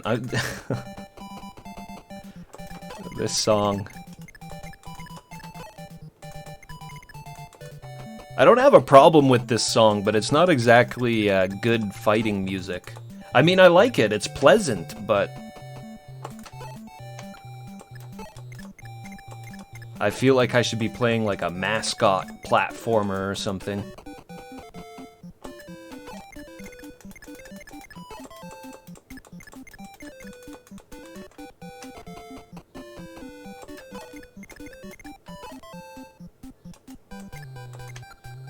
A Mr. Radon game. Wow, I shouldn't say that. Mascot platformers aren't exactly his games, it's just he plays He plays N64 games, so they're all, there's so many mascot platformers on the N64. That was like the home of the mascot platformer.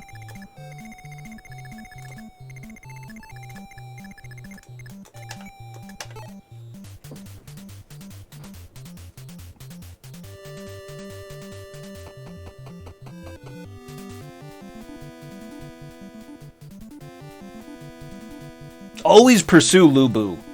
Yeah, that's a myth. That whole, like, don't pursue Lubu thing, that's a myth. No, you go straight for him. He's not as tough as everybody makes him out to be.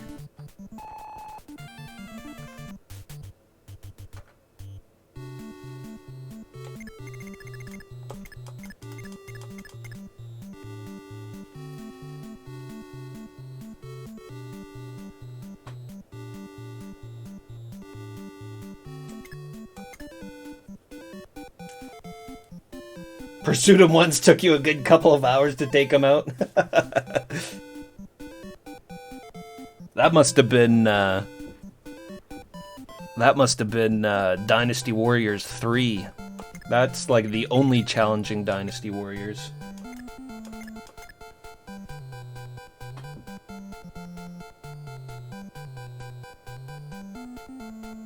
Yeah, I owned Ogre Battle 64 for a long time, but I never played it.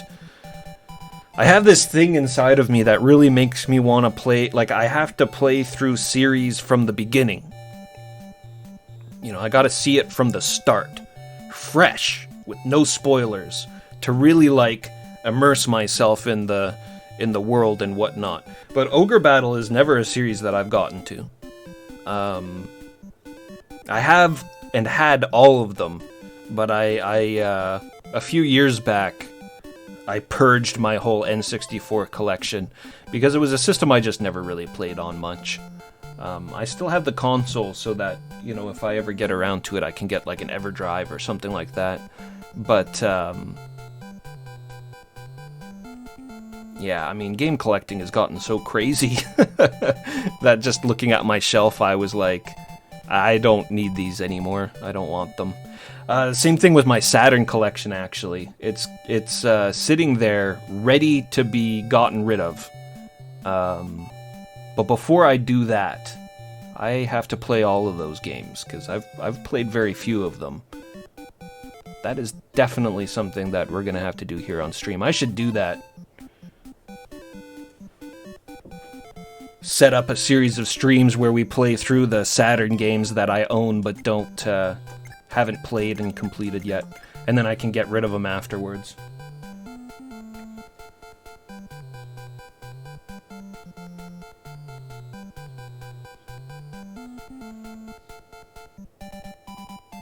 Sorry, just catching up here with chat.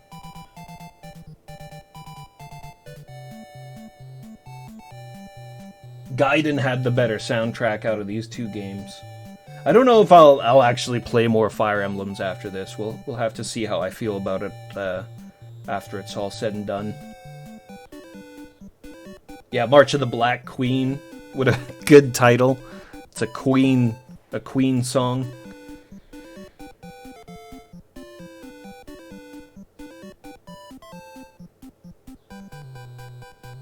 Four Empires. I've never played the Empire games, but Dynasty Warriors 4 was like the last good one, I think.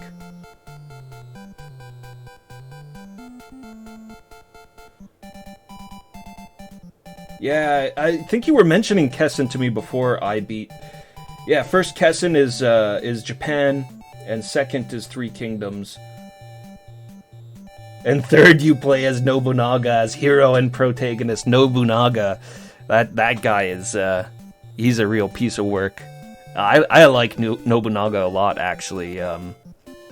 Every ancient Japan, I shouldn't say ancient, that makes it sound like too old. Every Sengoku Japan game I played, always go for Nobunaga. Always pick Nobunaga as your lord. The devil. The demon king. He burnt down a whole mountain of monks.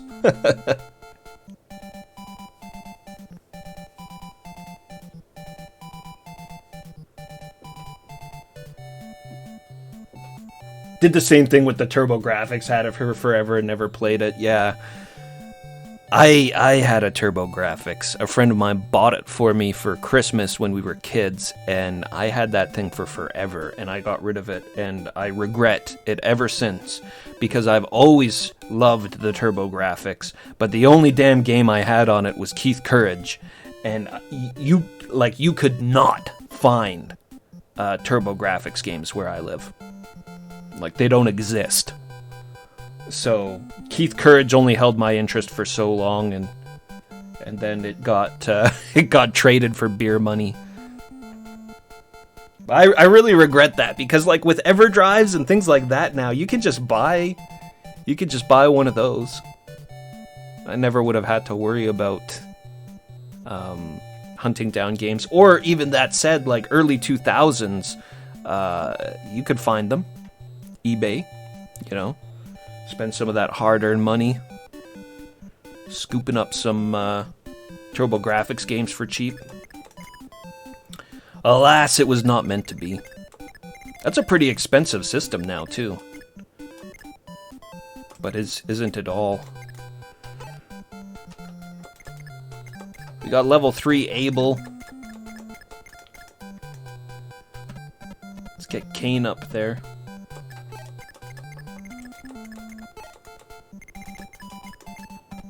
Use the old man as bait.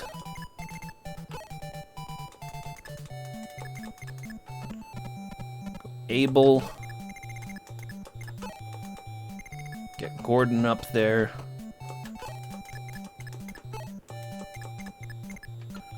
Just Avery's life. He's max life. Actually, what I want to do though. He's got that special kill sword. I kind of want to give him Ogma's iron sword, so that I don't have to use up that special sword he's got.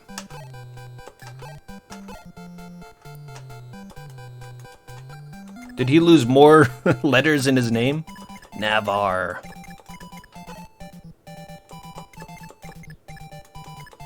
Doga's still level 2. We gotta get these level 2 guys up front so they can get more experience.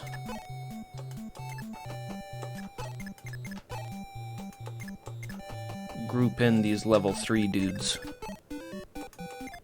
And I mean, just frickin', it really doesn't matter if these clerics gain levels or not. I don't need to try to level them up.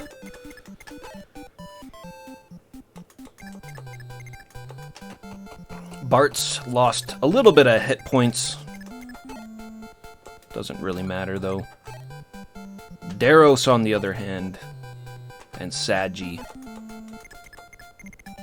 Let's get them healed.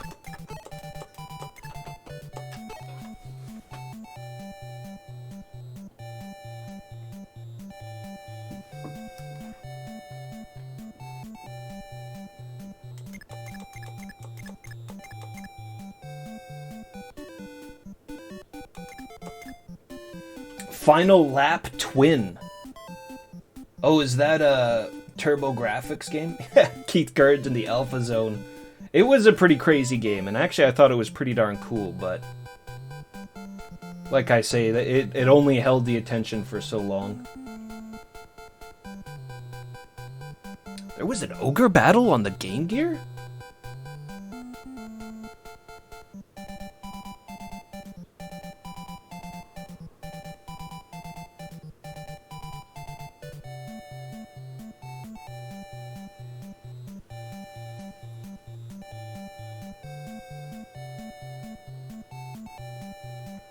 Dynasty Warriors 8 Empire was one of the last good ones.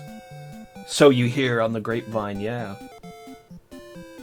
I mean, I enjoy that. I enjoy that style of play for sure.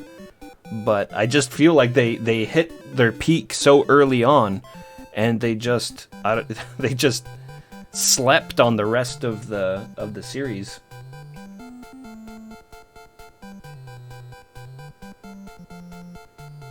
Hoping someday you could get all the Sega Saturn games translated. So many games you want to play on the Sega Saturn, including Uncharted Waters 2 Gaiden. Hell yeah, dude. Yeah, we talked a little bit about that while we were playing Uncharted Waters 1, right? Gaiden seems really, really cool. The visual aspect of it, actually, it doesn't appeal to me as much as the PC 88 or DOS version of Uncharted Waters 2. Zlybrat Bliznak. Thank you so much for the follow. But, because it's kind of like little, like, they're not so little, actually. They're kind of like bigger rendered versions of the characters in the duels and stuff, aren't they? Anyways, it's really interesting, and you get another pirate storyline, so I'm always down with that. You get another pirate storyline in Gaiden. And then what was it? One of the other characters was like, it was like some kid that was trying to chase. Oh my god, fucking Japan! It was like some child that was trying to chase down the explorer character, and marry him.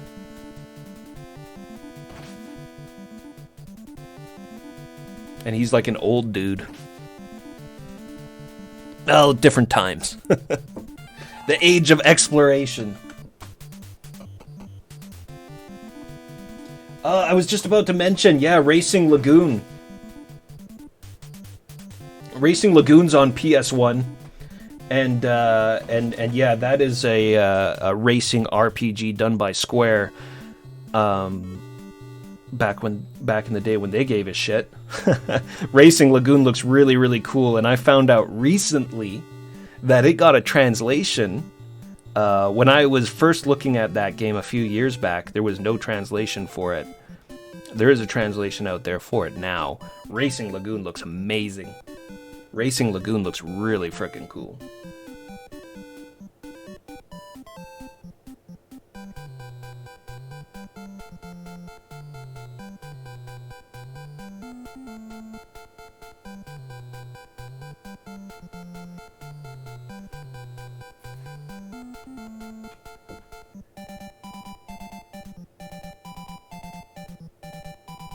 Yeah, when you want to get rid of something, just find a buddy who wants it.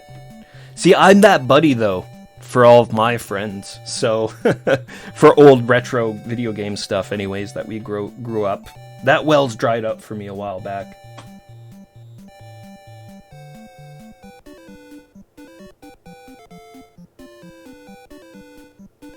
You can only retell the Romance of the Three Kingdoms stories so many times. Well, I have a bad habit of personally retelling that story, like, all the fucking time.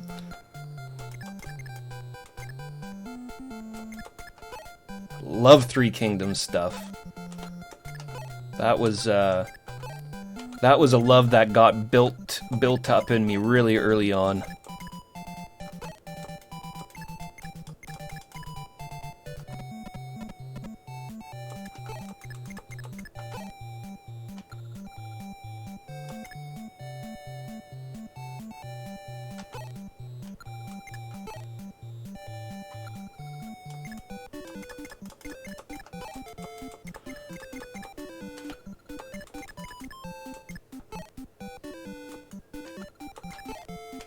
Who's got the more defense? 7 and 7. They're the same.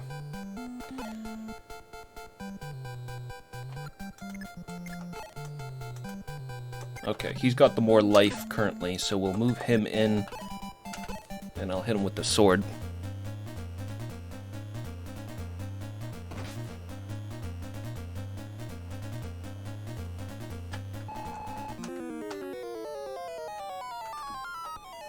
Volinary, another Volinary. Whatever the hell that is. Now, if I bring Kane up here and attack, then he's gonna get hit twice, isn't he? and possibly die. Gotta play it safe, especially with our good characters like Cain and Abel. I feel like they're gonna be staples for us through the whole game.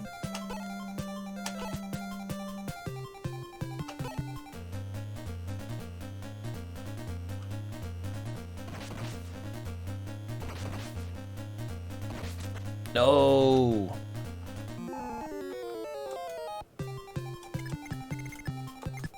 I suppose because he's the archer, or he's a hunter, so he got the double hit on the archer. Well, we can't use Sheeta on those guys.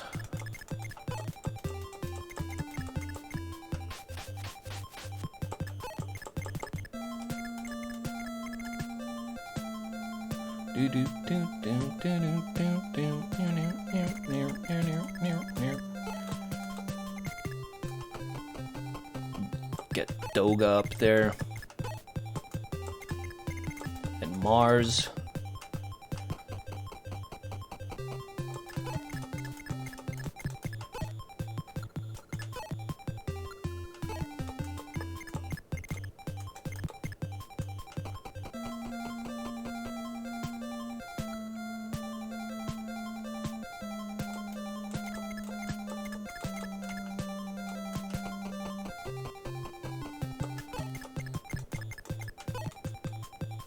Oh shit, the Devil Axe.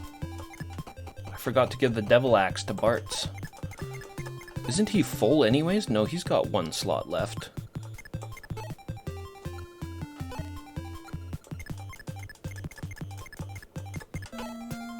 This dude, on the other hand, I'll give his hammer to Daros. I don't know about Daros. I don't exactly trust him to be a decent character, but he's the only pirate we have, so he's kind of unique.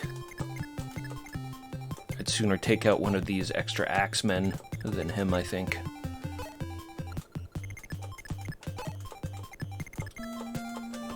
Move up this archer just for a little bit of extra support.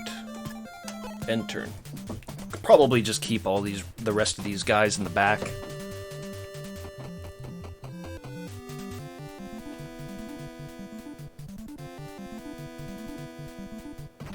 Wizardry 7 on the Saturn's amazing looking and has music throughout. And sprites pixelated instead of 3D enemies. Yeah, that'd be a good one. The Japanese wizardry games, like there's this weird oh, Kane, come on, man. That was for stat level up, so I guess I shouldn't be complaining too much, but good job, Kane. Really want to get that strength.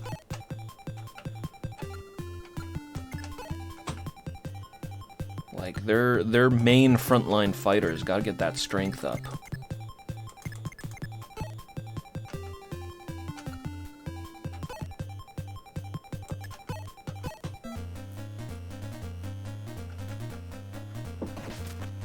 Fucking Christ. Gordon.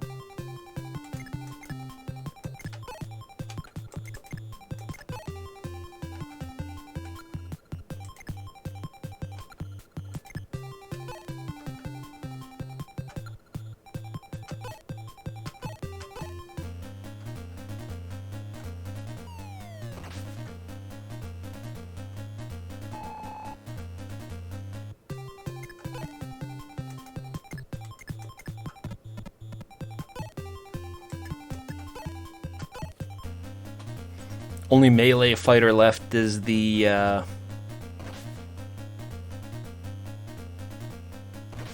guard captain up there.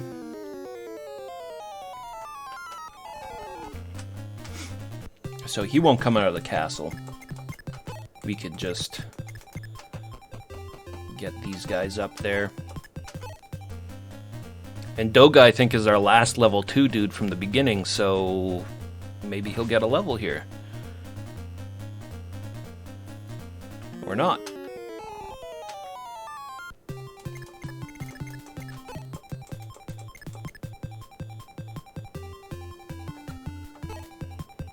Oh, I guess Sheeta's still level 2 as well. I really want to kill this dude with Sheeta. But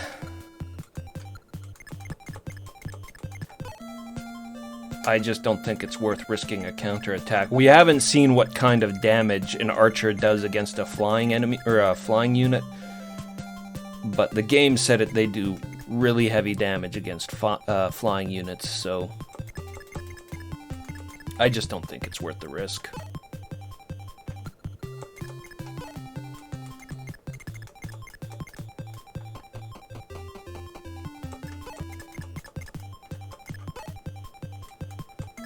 Can the boss man get up there? Nope. Where's Bart's then? Let's get him his devil axe.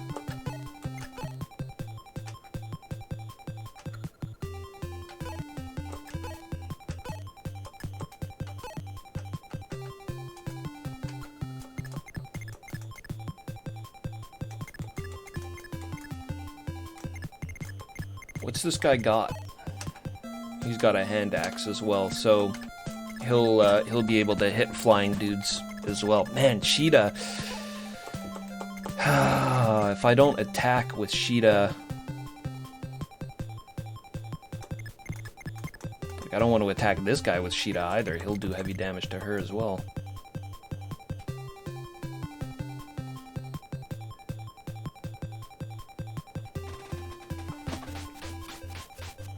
Come on, Sheeta, you can do it. You can do it, Sheeta. Don't miss. Good. Oh. a little nerve-wracking. Sheeta got her level, though. Big level, big level, big level. Let's go. That was a pretty shitty level. No strength, no hit points.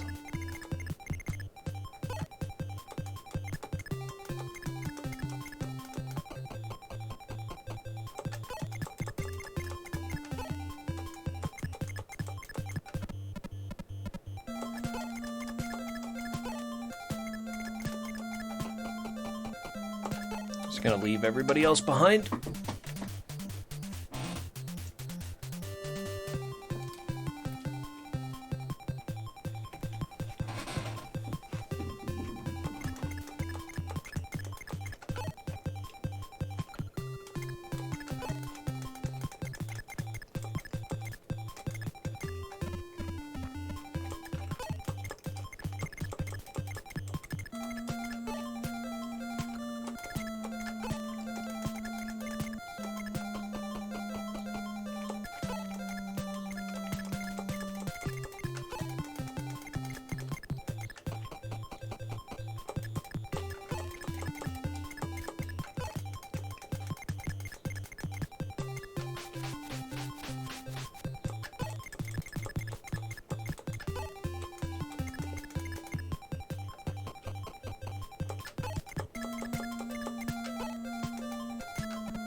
Oh shit, yeah, Gordon's almost dead too.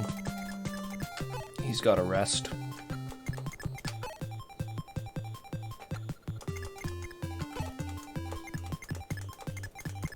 I want to get him up there for the extra experience points as well.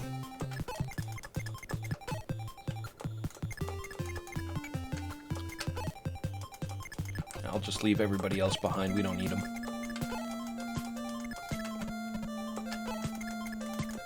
Good.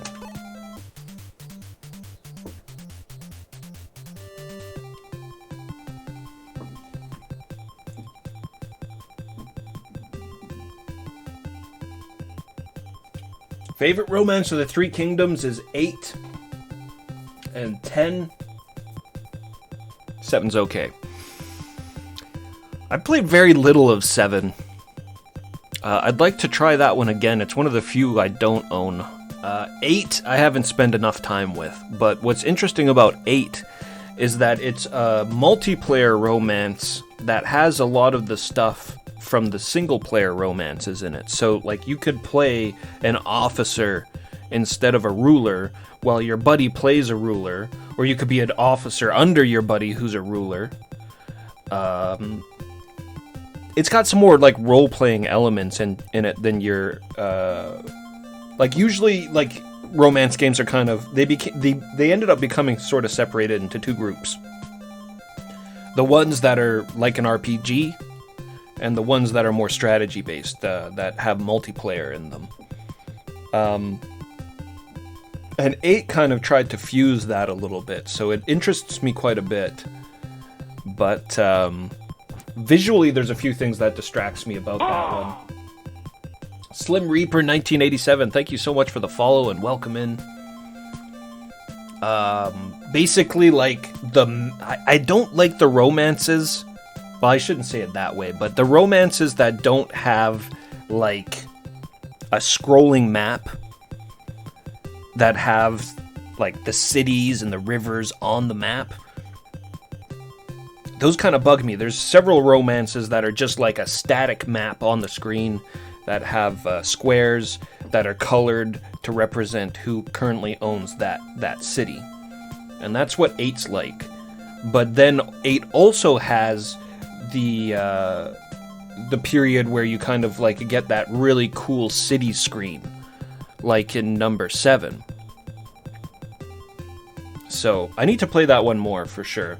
I want to play it with a buddy of mine. There's a friend I have who I play a lot of romance games with, and yeah, I would like to give 8 a shot with him. But we're currently going through a file in Romance of the Three Kingdoms 4 on the Super Nintendo, which was the first one that really got me into the series. So I have a lot of fond memories for Romance of the Three Kingdoms 4 on the Super Nintendo, specifically the Super Nintendo version, because that one got ported a bunch of times, and the Super Nintendo has this sweet Mode 7 world map that's just like fucking great, and the music in it is really good as well. But yeah, 10 is like probably my favorite, and definitely the romance that I played the most, so I definitely agree with you there on that one. I beat. It's like a connoisseur game, I think. But a lot of people crap on 10, and I think they've got good reason to do so, because the AI in that one's just fucked. Like, once you learn how to manipulate the battles, they become trivial. The taunt command will convince just about any enemy general to leave his fortified castle and run out into the middle of the field, and at that point, if they're still taunted, have the taunt command on them, the status effect, they're really susceptible to dueling, so you can take your dude, your crazy dueler, Lu Bu or whoever, Zhang Fei usually in my case, and challenge the dude for a duel, and it doesn't matter if he's got like 40 war, it doesn't matter if he's a civil servant, he'll accept it because he's so like enraged from the taunt.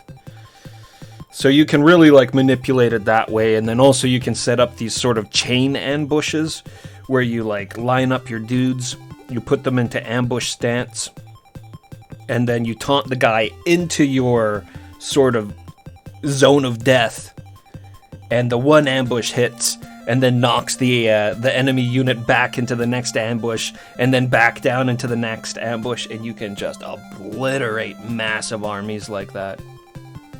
So, while it was fun kind of breaking the game that way, it's like, then you still have so many battles to go through, and I mean, you don't have to play it that way, but once you learn that you can do it like that, it sort of seems silly not to. It's like, I'm just handicapping myself. Like, I like giving myself challenges, but sometimes I feel like those sort of, I'm gonna play blindfolded with one arm behind my back. It's kind of like, what's the point?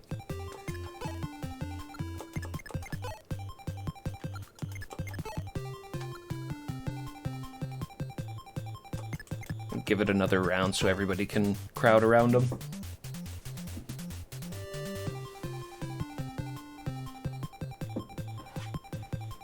Without the romance, it's just 3 kingdoms, yeah. it's all about the romance.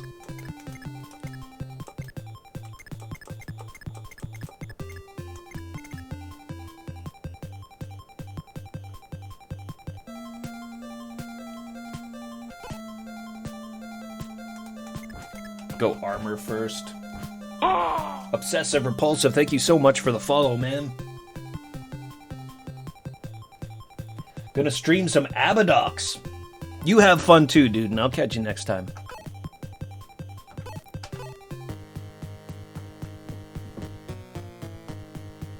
Doga's attack.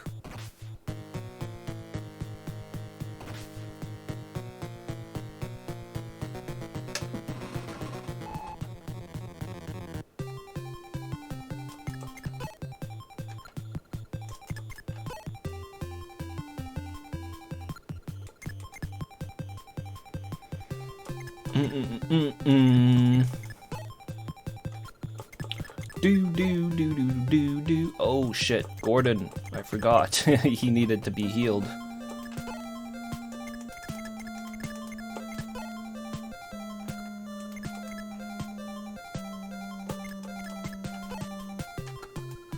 Shit.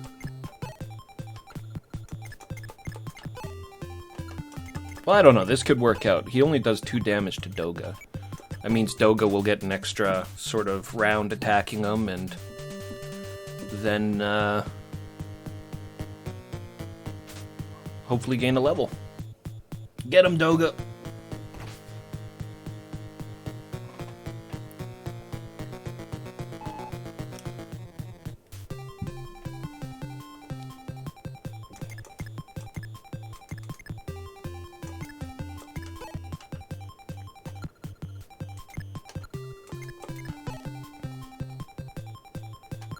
Not really that close to a level, though, is he?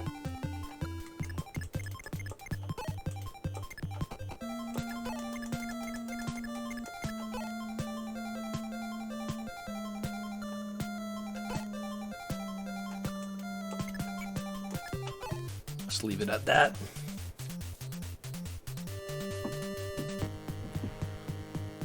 Doom, doom, doom, doom, doom, doom, doom, doom.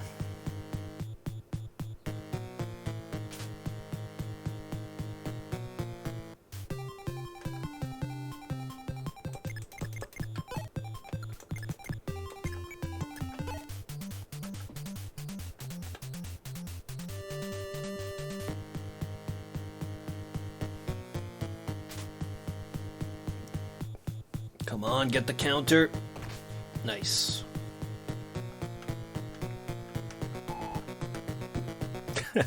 It's only 5 experience, but I guess if he gets to 60, then if he lands the killing blow, he'll gain a level.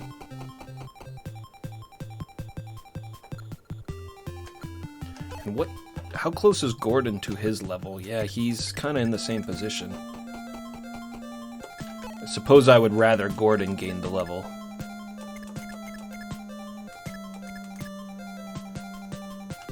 If I have to choose between them.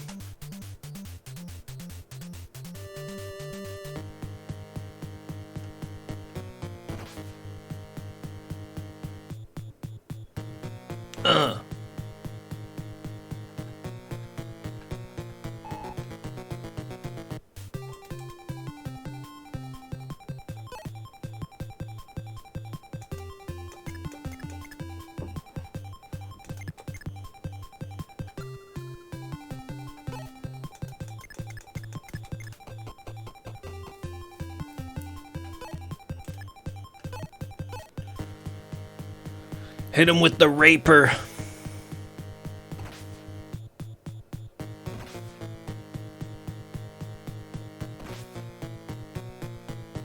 Geez, now that I think about it, this rapier's almost gone. I should have given Marth another sword a long time ago.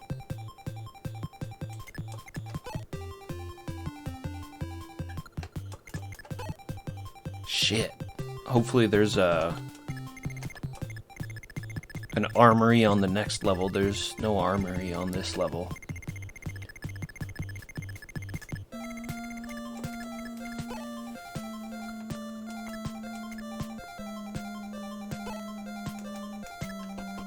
No, we don't want to do that.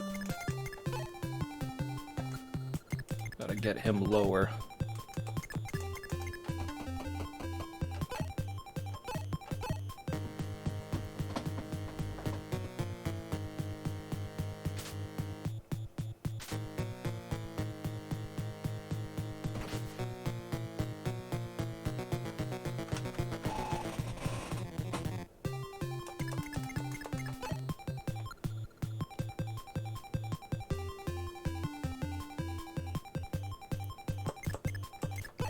Seven. Something tells me that's not going to be enough damage.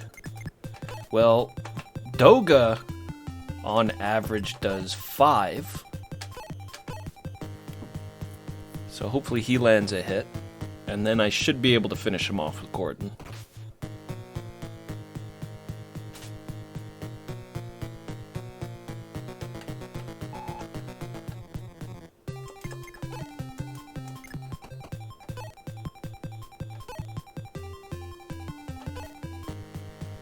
Get him, Gordon. Oh, you.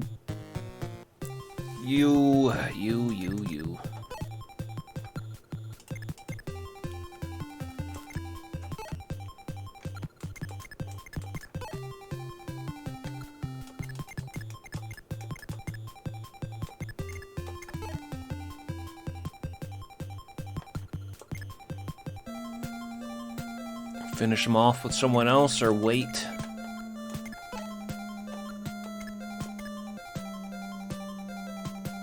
Guess I can wait.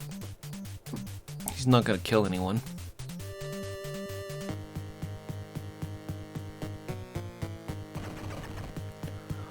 What the fuck?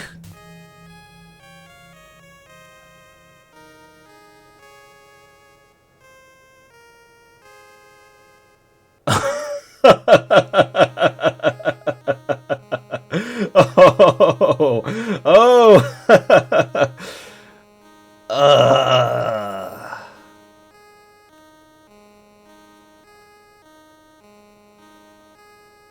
Oh my god, how is that even possible? From full life. Oh, I just had to say that. I just had to say it, didn't I? God damn, the future depends on you. Will you start again from the last place that you saved? Yes.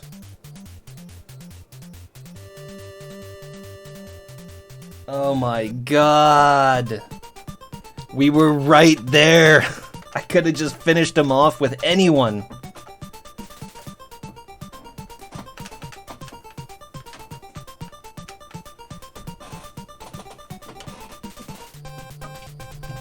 A redo of the last hour. The fights are pretty long, right? I was talking a lot too. Alright, I'll try to, we'll speed run it. Hold on a second, let me turn my fan on. It's heating up. The rage is, making the room all hot.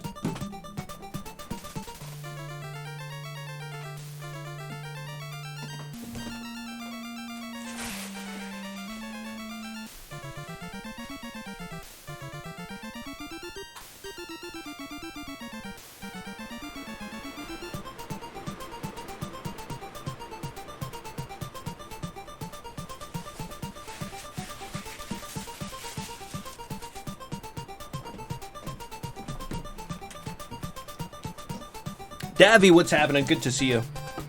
Oh my god. We just went through this big fight in this strategy RPG and then I died right at the end, so we gotta do it all over again.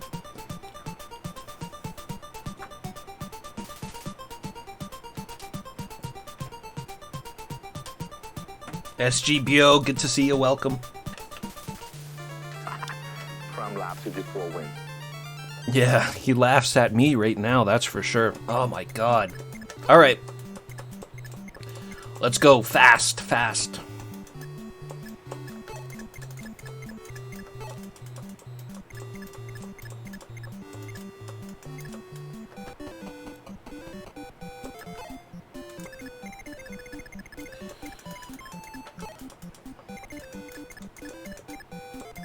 Went a little something like this.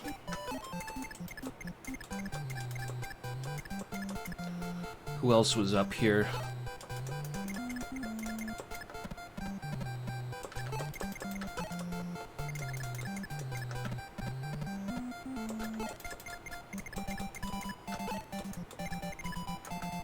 Gonna do it a little bit differently.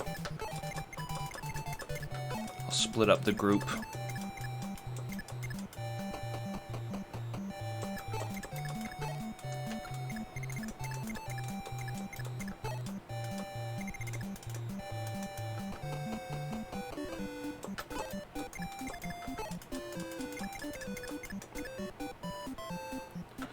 Gotta be fast, but not careless.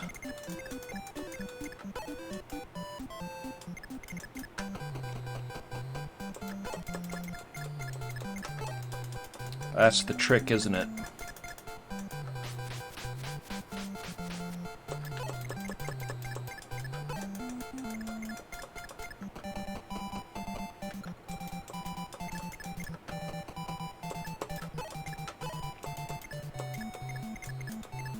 Fucking unbelievable, man.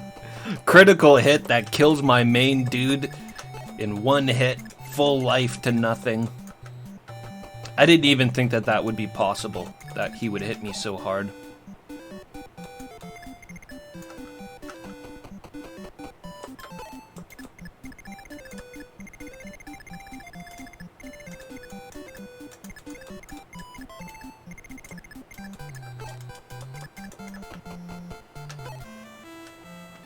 Beware of the mercenaries. If you get careless, those guys can take you out in a single hit. Well, it wasn't a mercenary that got me. You jerk.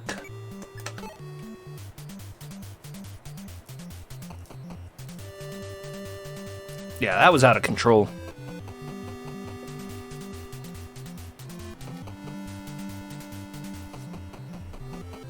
So, 4 hours, 22 minutes right now.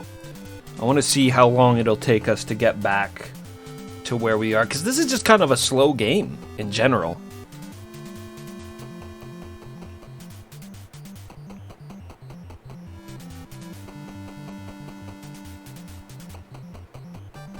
All the individual movements of the enemies and all that stuff.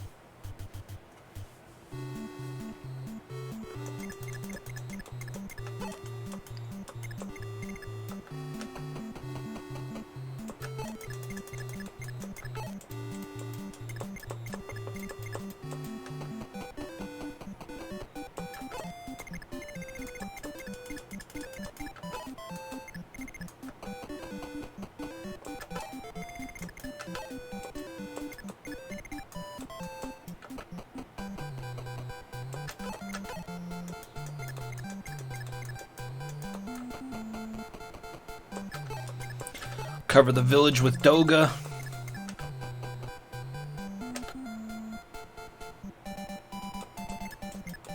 Yeah, I'll cover the village with Doga. I'll put the axemen in the forest. Kashim can sit in the fort there.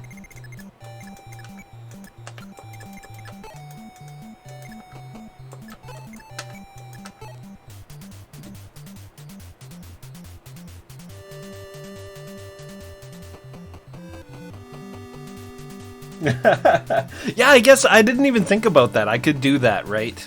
With an emulator. But,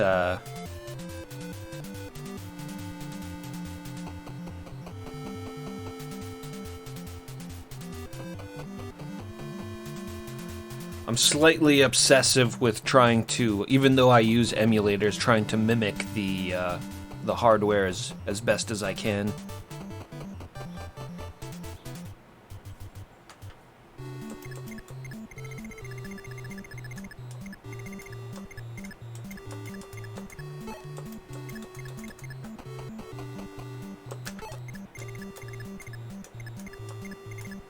Much to your guys' chagrin, I'm sure.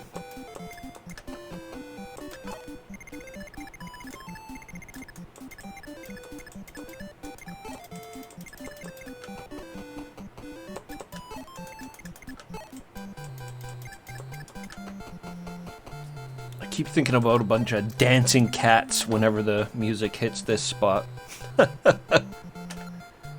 Meow meow meow meow meow meow meow meow meow meow meow meow meow meow meow meow.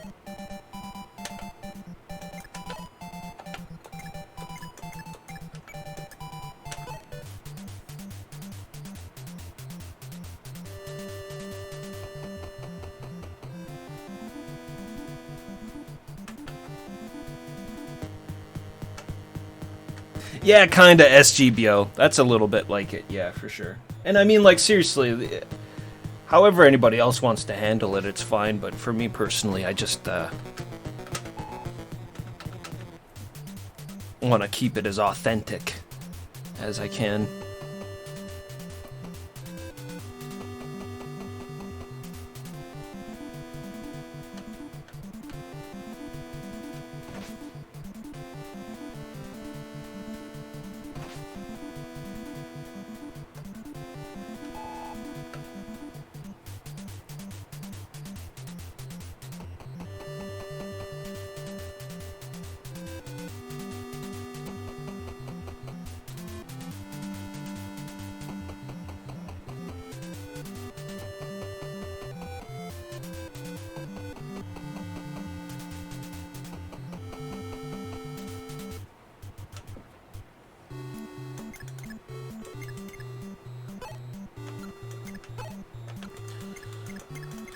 Alright, we'll turn this guy over to our side.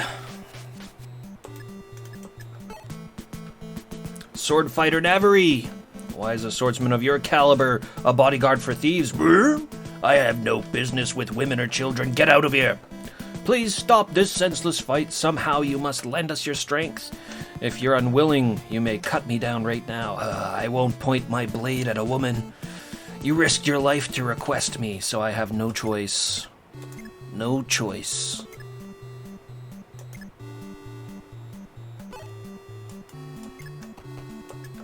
Dun dun dun dun dun dun dun. Beep, doo doo doo doo doo doo doo.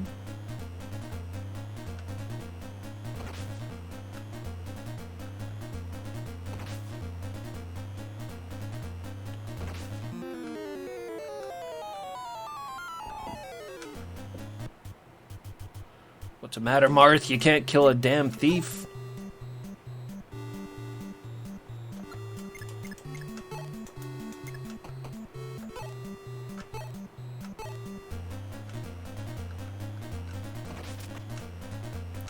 Oh, bless my heart.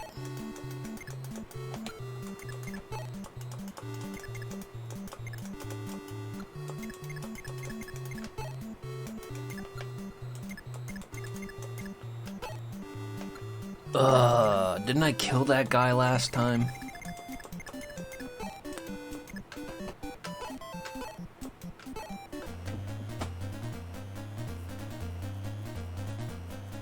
Get him, Doga.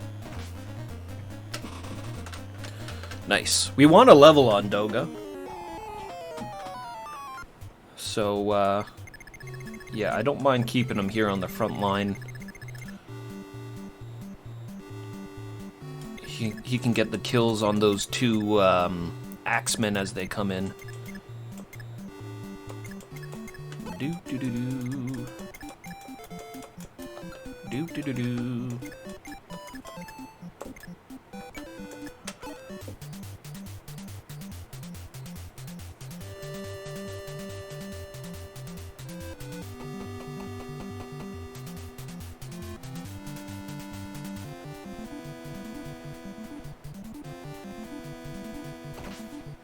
Oh, wait a minute. This is really bad. He's gonna kill him. He's gonna kill him. And then there's gonna be more room for those axemen.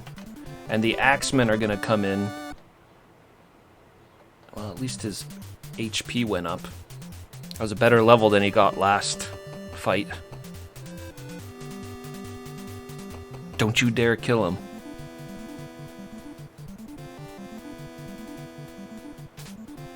Yeah.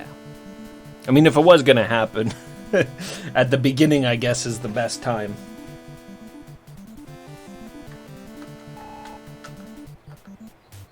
Yeah, I am. It's that, like, trying to be fast and then you screw yourself over thing.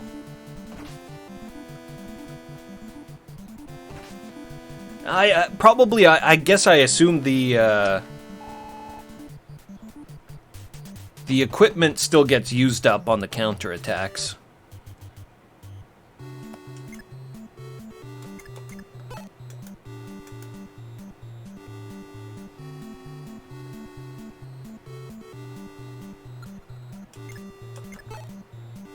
Yeah, Kill Sword just lost 2 points.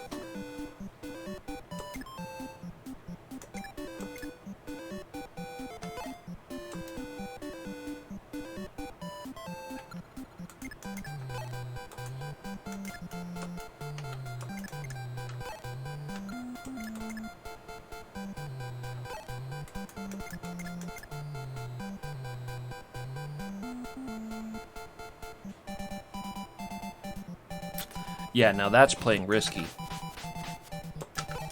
Just put her there for now.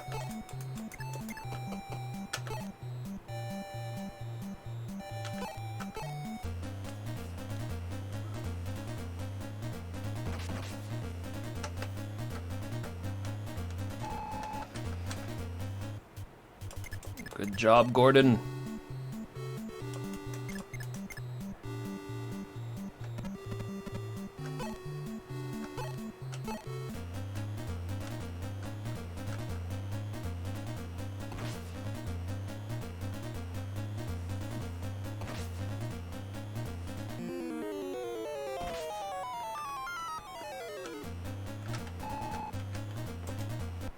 And we'll move Marth back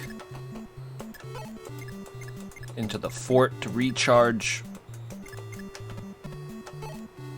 Abel can get the kill. He's still level 2. Or is Kane still level 2 as well?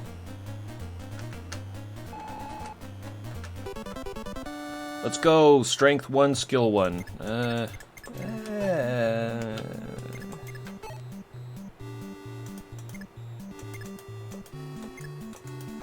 I just hope Kane gets some strength too. Okay, I'm gonna give Ogma's Iron Sword to Mars.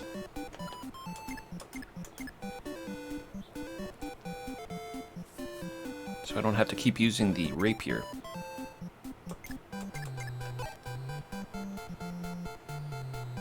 Though I guess the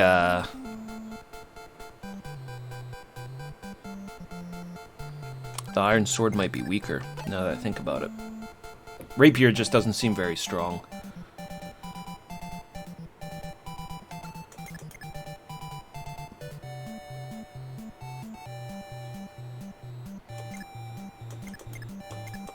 I mean, that archer's not really going to do anything crazy. I can probably not use Navari here.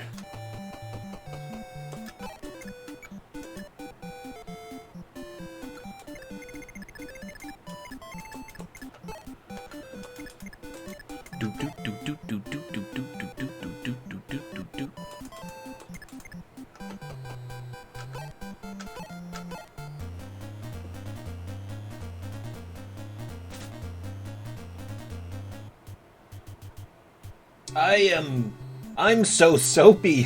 What's happening? Welcome in. Is this 776 Thracia or whatever in Japanese? No, this is the very first Fire Emblem on the NES. Fire Emblem Shadow Dragon and the Blade of Light. Welcome in. I'm so soapy.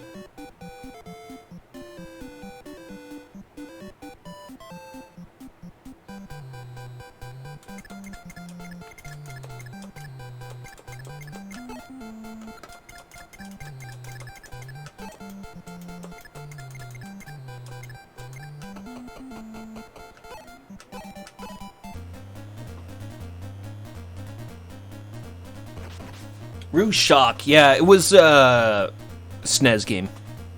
I think it's the second, or I guess it would be the third. Second or third SNES Fire Emblem.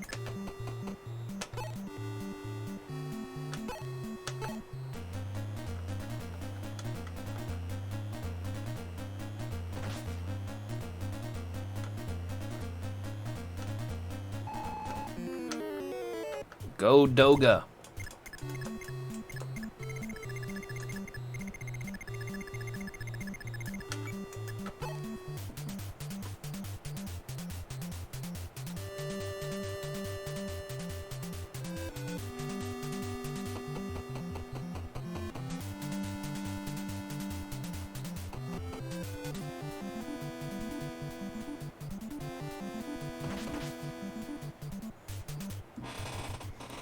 Gonna have some extra evasion from that mountain spot.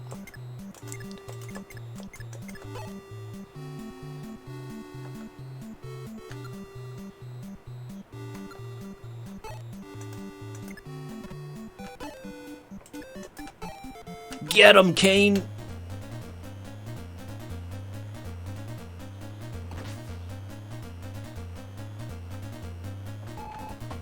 Ah, didn't even get a counterattack on us.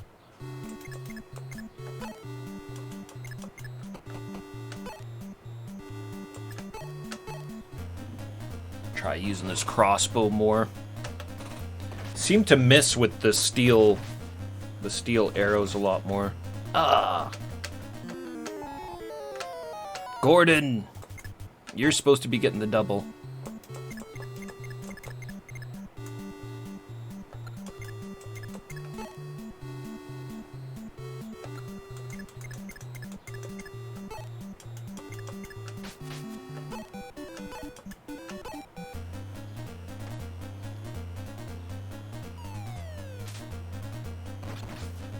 Cheetah. Well, I guess now we know. We know how much damage a regular archer attack does on a flying unit, and it is a lot. So I should not do stuff like that ever again.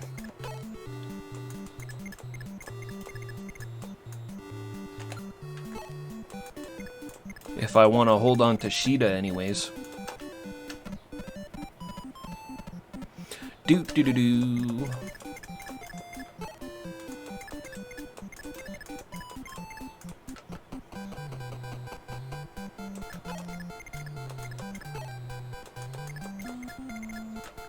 You're slats. Prime laps with your 4 wins. Ah, Mac, what's happening? You killed my people! You killed my father, you killed my people! You took my father's sword! Crush your enemies. See them driven before you. Here we go. Here we go. No rest, no sleep like other men. You killed my people! Crush your In enemies. the background, you took See my them driven father's before you. sword! You Hear the killed my lamentation of the women. Years of pitiless combat. Crush your enemies. See them driven before you. Hear the lamentation of the women. Hear the lamentations of the women. Years of pitiless combat. Years of pitiless combat. You're slats. Pleases you, Crom. You're slats. You took my father's sword. Oh man, that was great. It ended with the two best ones.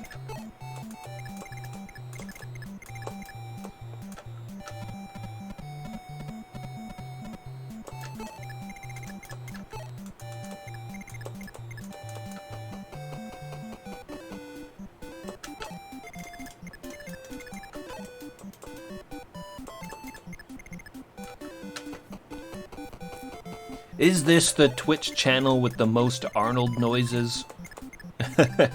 Probably not by a long shot. I'm sure there's like a full-on Arnold-themed Twitch channel out there somewhere. With more skill, you can get critical hits. With more speed, you can even strike twice.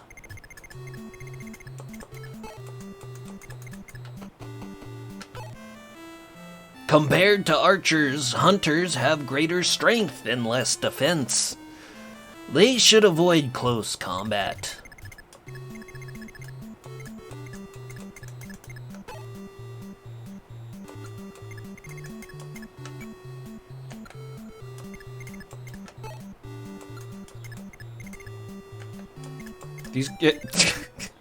The color goes weird. The color's been going weird a couple of times. I don't know if that's emulation or just